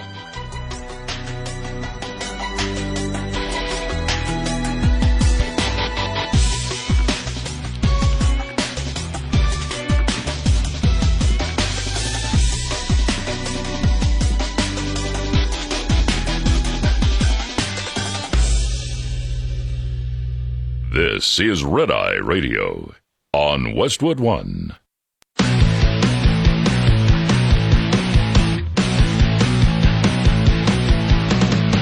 Now, it's Red Eye Radio. Gary McNamara and Eric Harley talk about everything from politics to social issues and news of the day. Whether you're up late or you're just starting your day, welcome to the show. From the Uniden America Studios, this is Red Eye Radio. All across America, we are Red Eye Radio. He is Eric Harley, and I'm Gary McNamara. Welcome and good morning. Thanks so much for being here this morning. You know, after President Trump put it on social media last week where he said, I am working on taking these amazing companies public, referring to Fannie and Freddie. Mm-hmm. I want to be clear, the U.S. government will keep its implicit guarantees, and I will stay strong in my position on overseeing them as president. Wall Street Journal editorial board, America in the 21st century sometimes seems destined to repeat all the mistakes of the 20th. The latest is President Trump's desire to release Fannie and Freddie from governmental captivity along with the government guarantee. Didn't we learn this was a bad idea the first time around? Investors are elated that Mr. Trump plans to reprivatize these firms, especially because he has now made their government backstop explicit by saying so. The president may think the feds can keep the housing monsters on a regulatory leash, but the political and financial incentives mean they will invariably revert to their reckless ways. And I say that because, Turning Point had their whole student thing this past weekend, and Charlie Kirk was out there promoting that the Republicans will lose unless the Republicans make home ownership available for the next generation.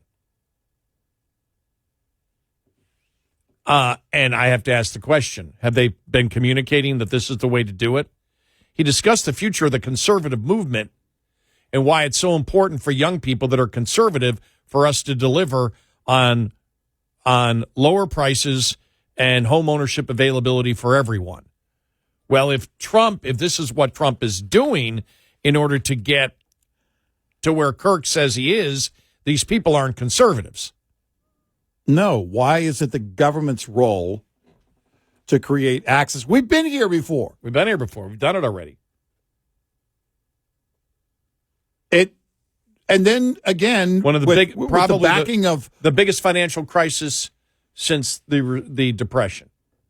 Yeah. In 2008, 2009. Yep. Why? Right here.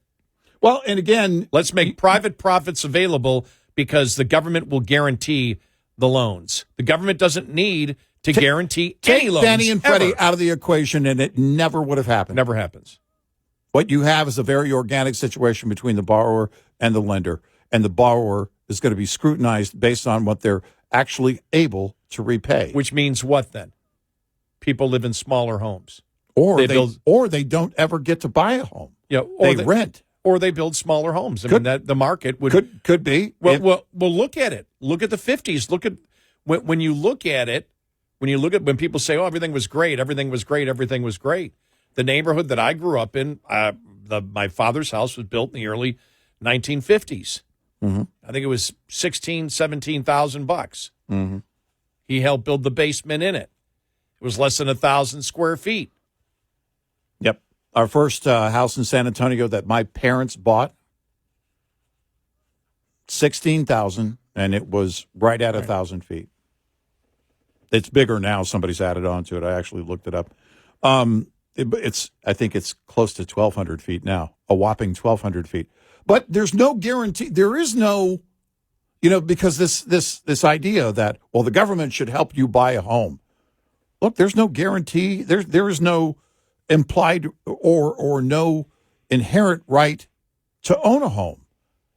If you want to get that, it is earned by the labor that you put in, the work that you put in, and if you can afford it, which is based on your own policy, if you're going to be disciplined financially. There is no inherent right to own a home.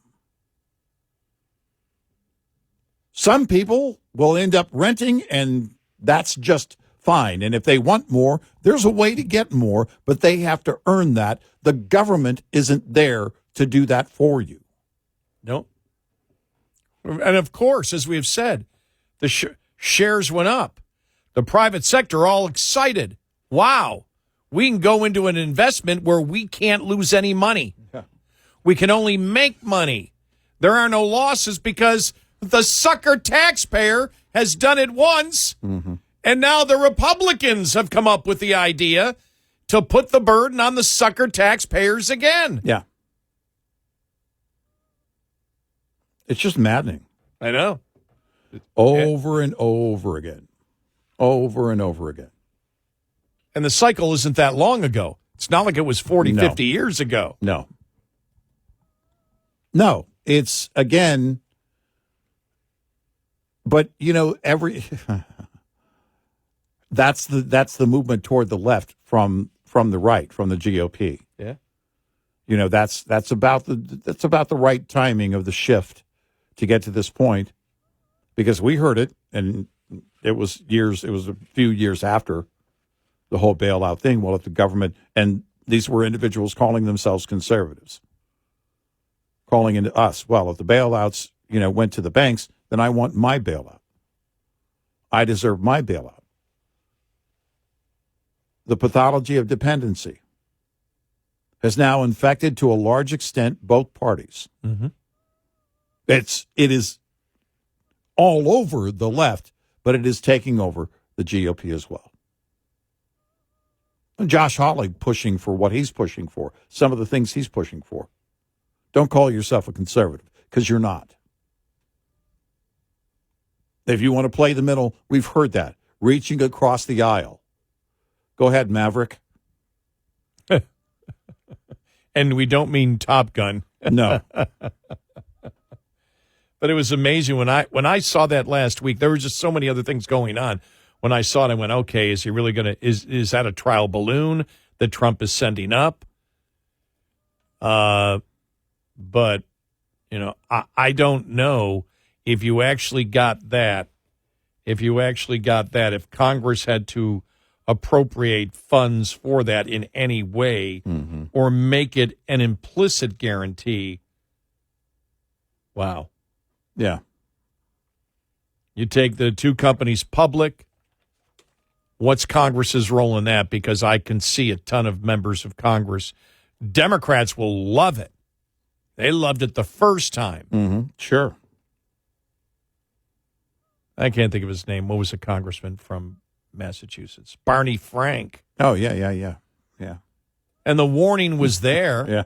Well, no, in 2003, September 2003, then Treasury Secretary Snow was testifying in front of Barney's committee and saying Fannie and Freddie cannot sustain this. And the answer from Barney Frank and the Democrats at the time was, no, the problem is we're not doing enough of these loans. And sure enough, they ramped it up. Yep.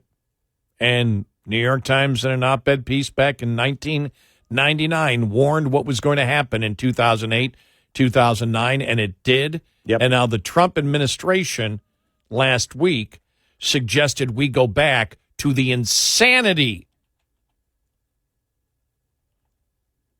of Big House. Yeah. There's no reason that the U.S. government has to be involved in guaranteeing mortgages. So the private sector can invest without consequence. Yeah. If they invest wrong. Nope. Sorry. No way. There's no way you can defend doing that. There's no way the Trump administration can defend doing this if they go down this path. No. None. Nope. And if that's the entire thing, these young people are concerned. If conservative today, if the conservative, and I don't know, because Kirk didn't explain it, but to Charlie Kirk, if conservative is, okay, the government ensuring home ownership by guaranteeing the loan so the private sector investment cannot lose, that is not being a conservative. You're something, you're not a conservative. Yeah. Well, actually, since you wish to control where the capital goes and have government control the capital, and government does control the capital in that instance by having an explicit guarantee, as Trump is talking about, that's as socialist as you can get. Right. Because you're making it where you can invest without, we don't got to worry about losses. We don't got to worry about losses. Government, the sucker taxpayer. If that's the new conservatism of the Republican Party, let the sucker taxpayer ensure these massive investments in mortgages because the sucker taxpayer will take any of the losses on it. That's a load of horse manure. And they ought to shut up and think of something else to do because that doesn't cut it. This is from the actual September 30th, 1999 article from the New York Times. In moving even tentatively into this new area of lending, Fannie Mae is taking on significantly more risk, which may not pose any difficulties during flush economic times, but the government-subsidized corporation may run into trouble in an economic downturn, prompting a government rescue similar to that of the savings and loan industry in the 1980s. A quote from Peter Wallison, a resident fellow at the American Enterprise Institute at the time, quote, "From the perspective of many people, including me, this is another thrift industry growing up around us. If they fail, the government will have to step up and bail them out the way it stepped up and bailed out the thrift industry," end quote. That was September 30th, 1999 in the New York Times. The New York Times was warning about how catastrophic this could be, and it ended up being just that. Take Fannie and Freddie out of the equation. The Big Short is hailed as one of the greatest movies of all time by the left, and it fails to tell the whole story. Wall Street, of course, was given a massive bailout. Wall Street Journal writes, but it wouldn't have happened without Fannie and Freddie. Wall Street Journal writes, Fannie and Freddie back $7.7 trillion in loans and account for half of the single-family mortgage market. Loans they've guaranteed in recent years have become increasingly risky, though at least the Biden administration last year nixed a Freddie plan to guarantee second mortgages. Remember that one? Right, yeah. Which are effectively consumer loans. Mm-hmm. Yet hedge funds that own common shares in Fannie and Freddie are pressuring the Trump administration to release them, and you can see why. Their profits will be private, but the risks will be socialized on the taxpayer. Of all the ideas that Trump have come up with that I agree with and some I disagree with, this is the dumbest one of all. And there's no way he can defend it, by the way. No, nobody can. You can't defend it. You can say it, and you can say, well, we're taking care of you, but you have to omit the reality of the fact that you're putting all the risk on the sucker taxpayer. Yep. Anybody who promotes something like this, in my opinion, thinks the taxpayers are a bunch of suckers. Yep.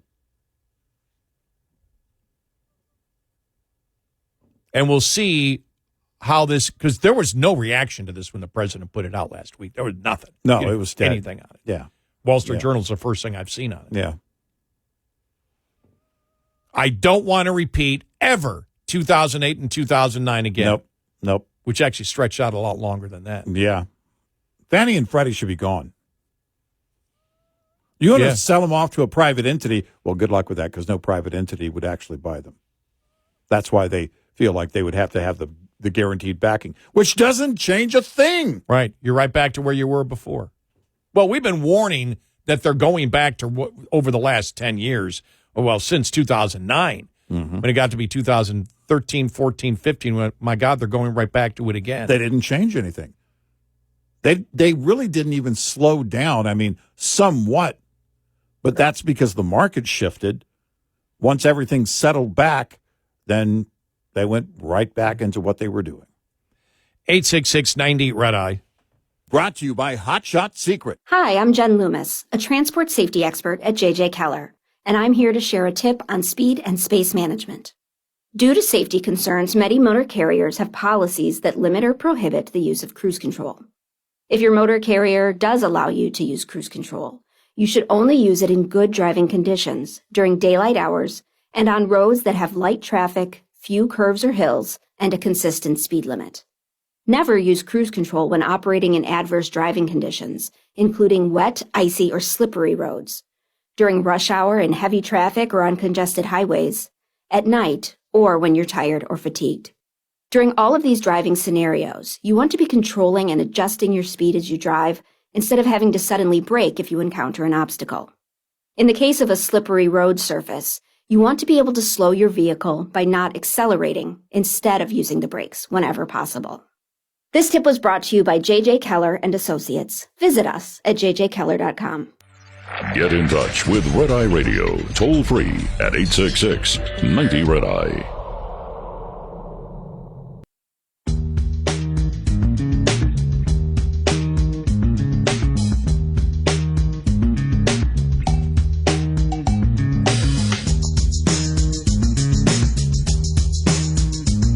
It's Red Eye Radio. He's Eric Harley, and I'm Gary McNamara.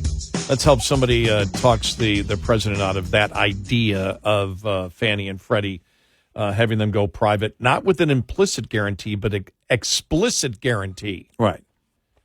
Make it official. We have the guarantee. That way, everyone will jump in and invest in homes, and then people can afford a home on the back of the taxpayer. Taking the risk. Yeah. No, thanks. no. Don't want to go there again. No, we've been there before. Yep. And it's not going to end well. It never does. When the government has to bail people out more and more and more and more. You know, it doesn't get you anything. Because you can't even wag your finger at the private sector if they were to go private, as long as there is that guarantee by the government in play. You can't do that. Not going to work.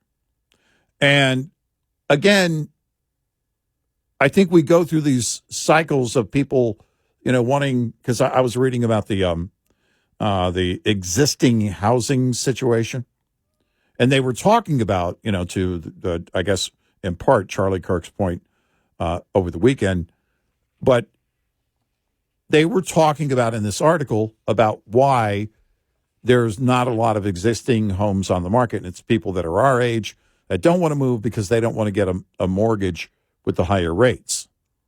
And so Trump is pushing for the rates to come down. This would help housing and everything else. But again, the government, in terms of backing and bailing out entities like Fannie and Freddie, we've seen that disaster movie. We've lived through it. The American Enterprise Institute has argued that Fannie and Freddie should be shrunk and well capitalized before release. They should also pay the government a fee for their implicit guarantee that would account for their mortgage risk and the U.S. government's higher borrowing costs, because Fannie and Freddie securities compete with treasuries as safe assets. They estimate that such a fee would cost Fannie and Freddie $46 billion a year to mint dividends for investors that have to raise their guarantee fees, which would lift mortgage rates. Trump officials insist they won't release the Godzillas if doing so would raise costs to the home buyers, but it would increase the risk to the taxpayer. Mm-hmm. Yep. Yeah. If you don't think that you should be responsible for someone else's college debt, why should you be responsible for their home debt? Exactly.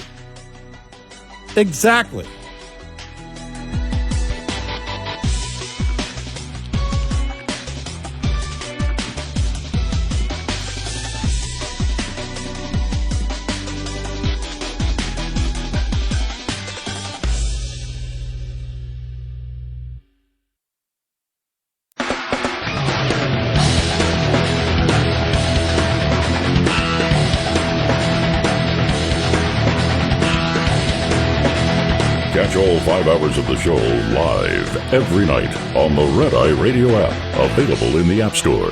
Red Eye Radio. And he is Eric Harley, and I'm Gary McNamara. Welcome and good morning. Thank you so much for being here, as always. All right, we've got to get to the Democrats and the pot bust. Was it Friday? I guess was it Friday, Thursday, whenever it was. I think so much happened. The weekends, you know, it seems like by the time we get to Monday, Friday was 2 weeks ago. Yeah. You had federal agents last week arrested more than 300 allegedly illegal immigrants on pot farms in California. Homeland Security says Glass House Farms is under investigation for child labor violations, and 10 undocumented minors were found there. I think, what was it, 7 or 8 were unaccompanied minors. Mm-hmm. And it says Glass House has a state license to grow marijuana and denies knowingly employing undocumented workers or minors. Wow. Do you buy that? I don't, because a simple on-site inspection on a regular basis would tell you that. Eyes on the field would tell you that. And if you're saying that is true, and let's assume that for the moment it were true, then you're not properly managing your operation. Do you remember when we had to prove our citizenship? I'm trying to think of where we were. We were still at the studios at WBAP. I can't remember what happened where everybody in the country had to prove your citizenship to hold a job. And yeah, I can't remember. I can't remember what we had to show. I don't think we needed a birth certificate, but I remember you had to show your driver's license. Yeah, I don't remember. Yeah. And then, we talked about, E-Verify. Like, all of a sudden we're being told, well, E-Verify isn't as accurate as it's supposed to be. What do you mean? I just had to get my license, last year. Boy, time flies. Gosh, golly, I got it last August. Mm-hmm. Seems like a couple months ago. 9 months ago, when I got redo my license, Mm-hmm. I brought everything with me. I didn't need it all, but I brought it with me because they told you better have this, and I already had an enhanced license. Mm-hmm. And to renew it again, I don't think I even needed my birth certificate, but I brought it with me anyway. But when I did the whole TSA pre-check, I needed my birth certificate. Mm-hmm. Trying to think. One of them I needed. What? Yeah. Okay. It was my passport. I think it was. That's right. I got my passport again. So I renewed my passport and got TSA pre-check and got my license all within like a month. I remember the 2015 thing. It was during Jade Helm 15 when we had to prove we weren't living underneath a Walmart. But it's like everybody has to prove. Gary, doggone it, how many times have I had to prove my citizenship? Now, I can't prove I'm not living underneath a Walmart, but I can prove I'm an American citizen. Well, but it was like, as I think I probably said it last year, everybody who's an American citizen has to prove that they're an American citizen, and if you're not an American citizen, there's a fight to make it so you don't have to prove that you're an American citizen. Yeah.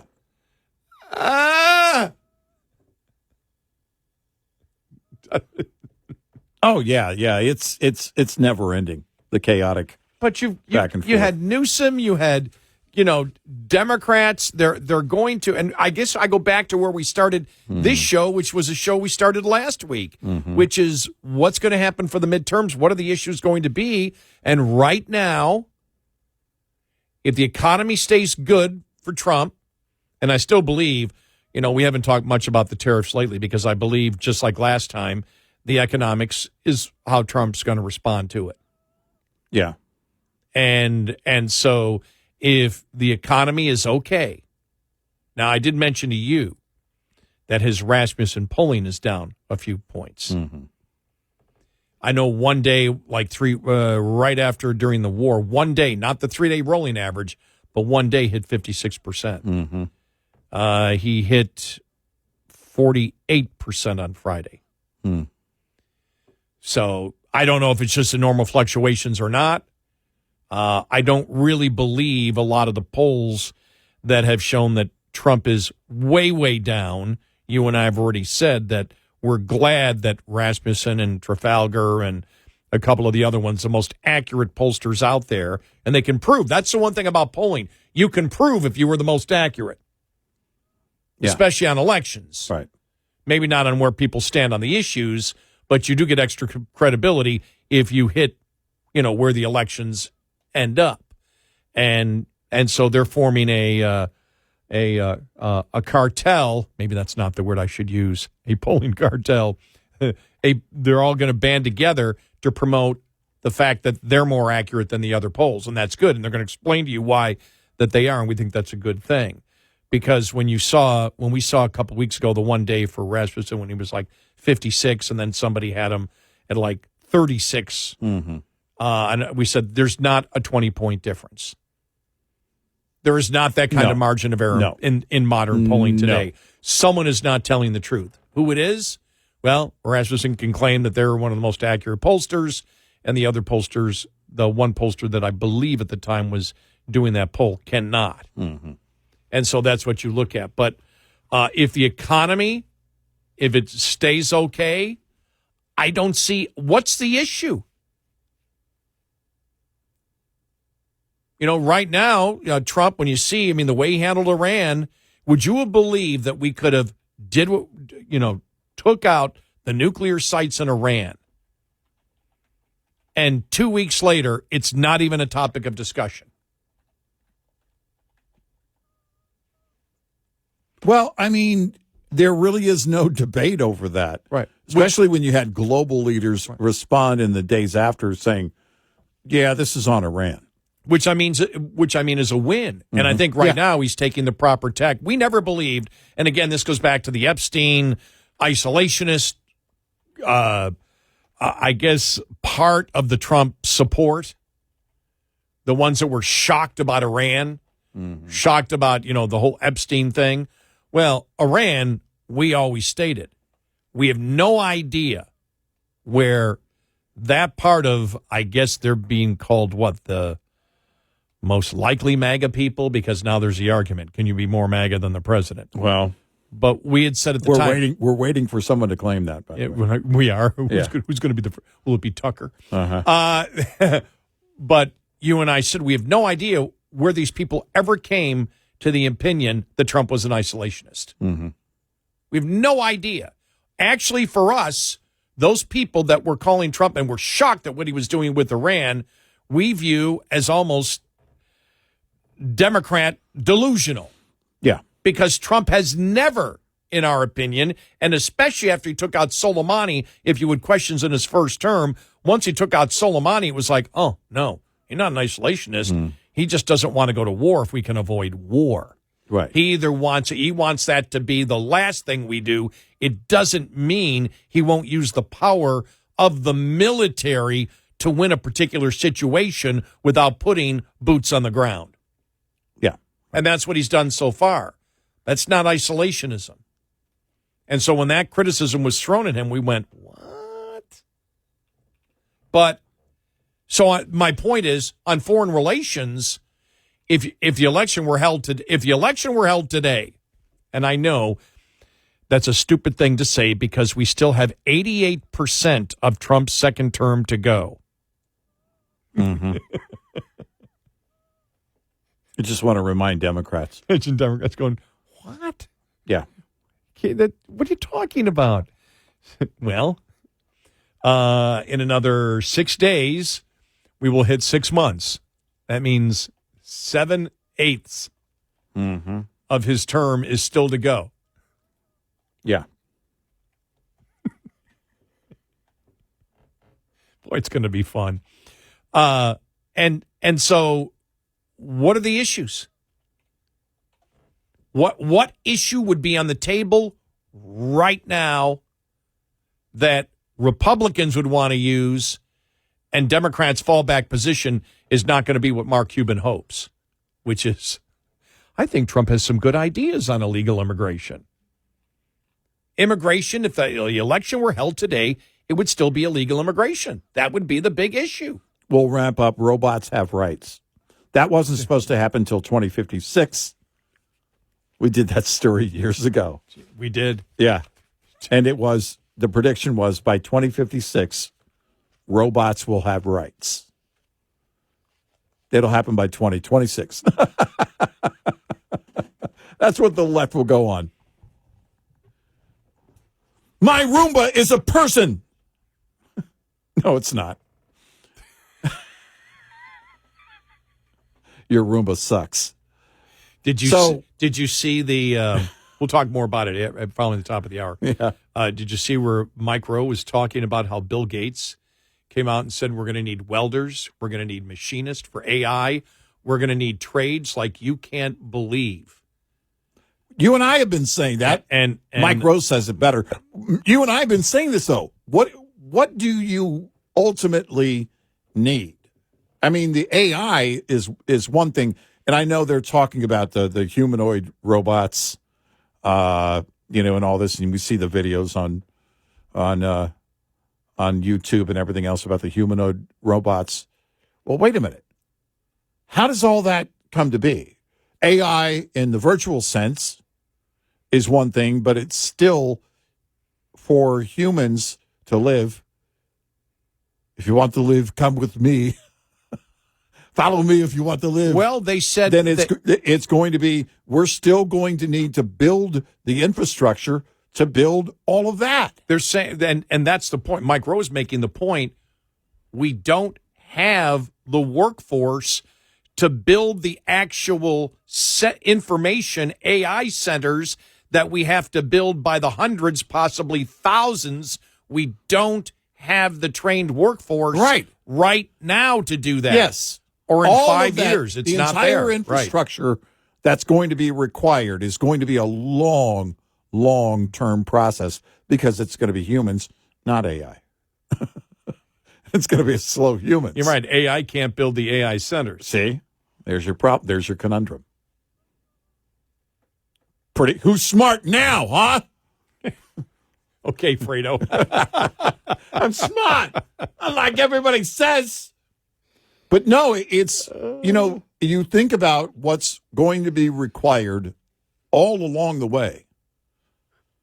The information centers, or if we're going to get into the AI being implemented into humanoid type robots, and it won't be just humanoid robots. I mean, some of them will actually look like a Roomba. Sneaking around in the middle of the night when nobody's awake, like we do. But you're going to have to build all of that. Has to be built, manufactured. It can't happen without a manufacturing base. Manufacturing base is going to require what? Skilled workers. It's going to require skilled workers, but it's also going to require energy, consistent forms of energy. Yes. And let's look at that. The story we did about how they expect an average of over 2 hours of blackouts a day by, what was that, 2030 or 2035? Was it 2030? I think 2030, yeah. Yeah, which can't happen, so you have to go back to the traditional forms of energy.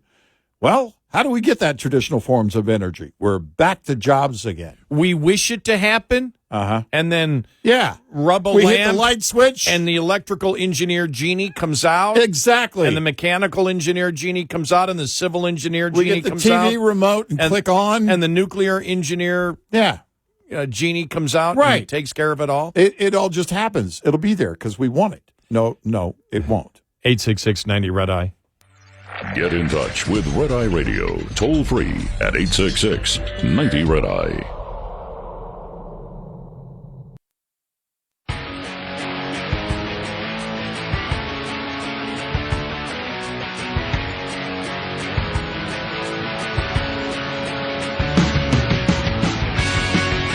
It's Red Eye Radio. He's Eric Harley, and I'm Gary McNamara. Welcome and good morning. Download our Red Eye Radio app today. Why? Because our show ends in 1 hour, and after our show ends, we record the entire show, and it becomes our podcast. Easy enough, right? So if you miss part of the show, you can listen whenever you want, and if for some reason you cannot listen to us on one of our great radio stations overnight, for some reason, technical or whatever, well, you can listen to us on our app. We stream all 5 hours live. And thank you. Yep.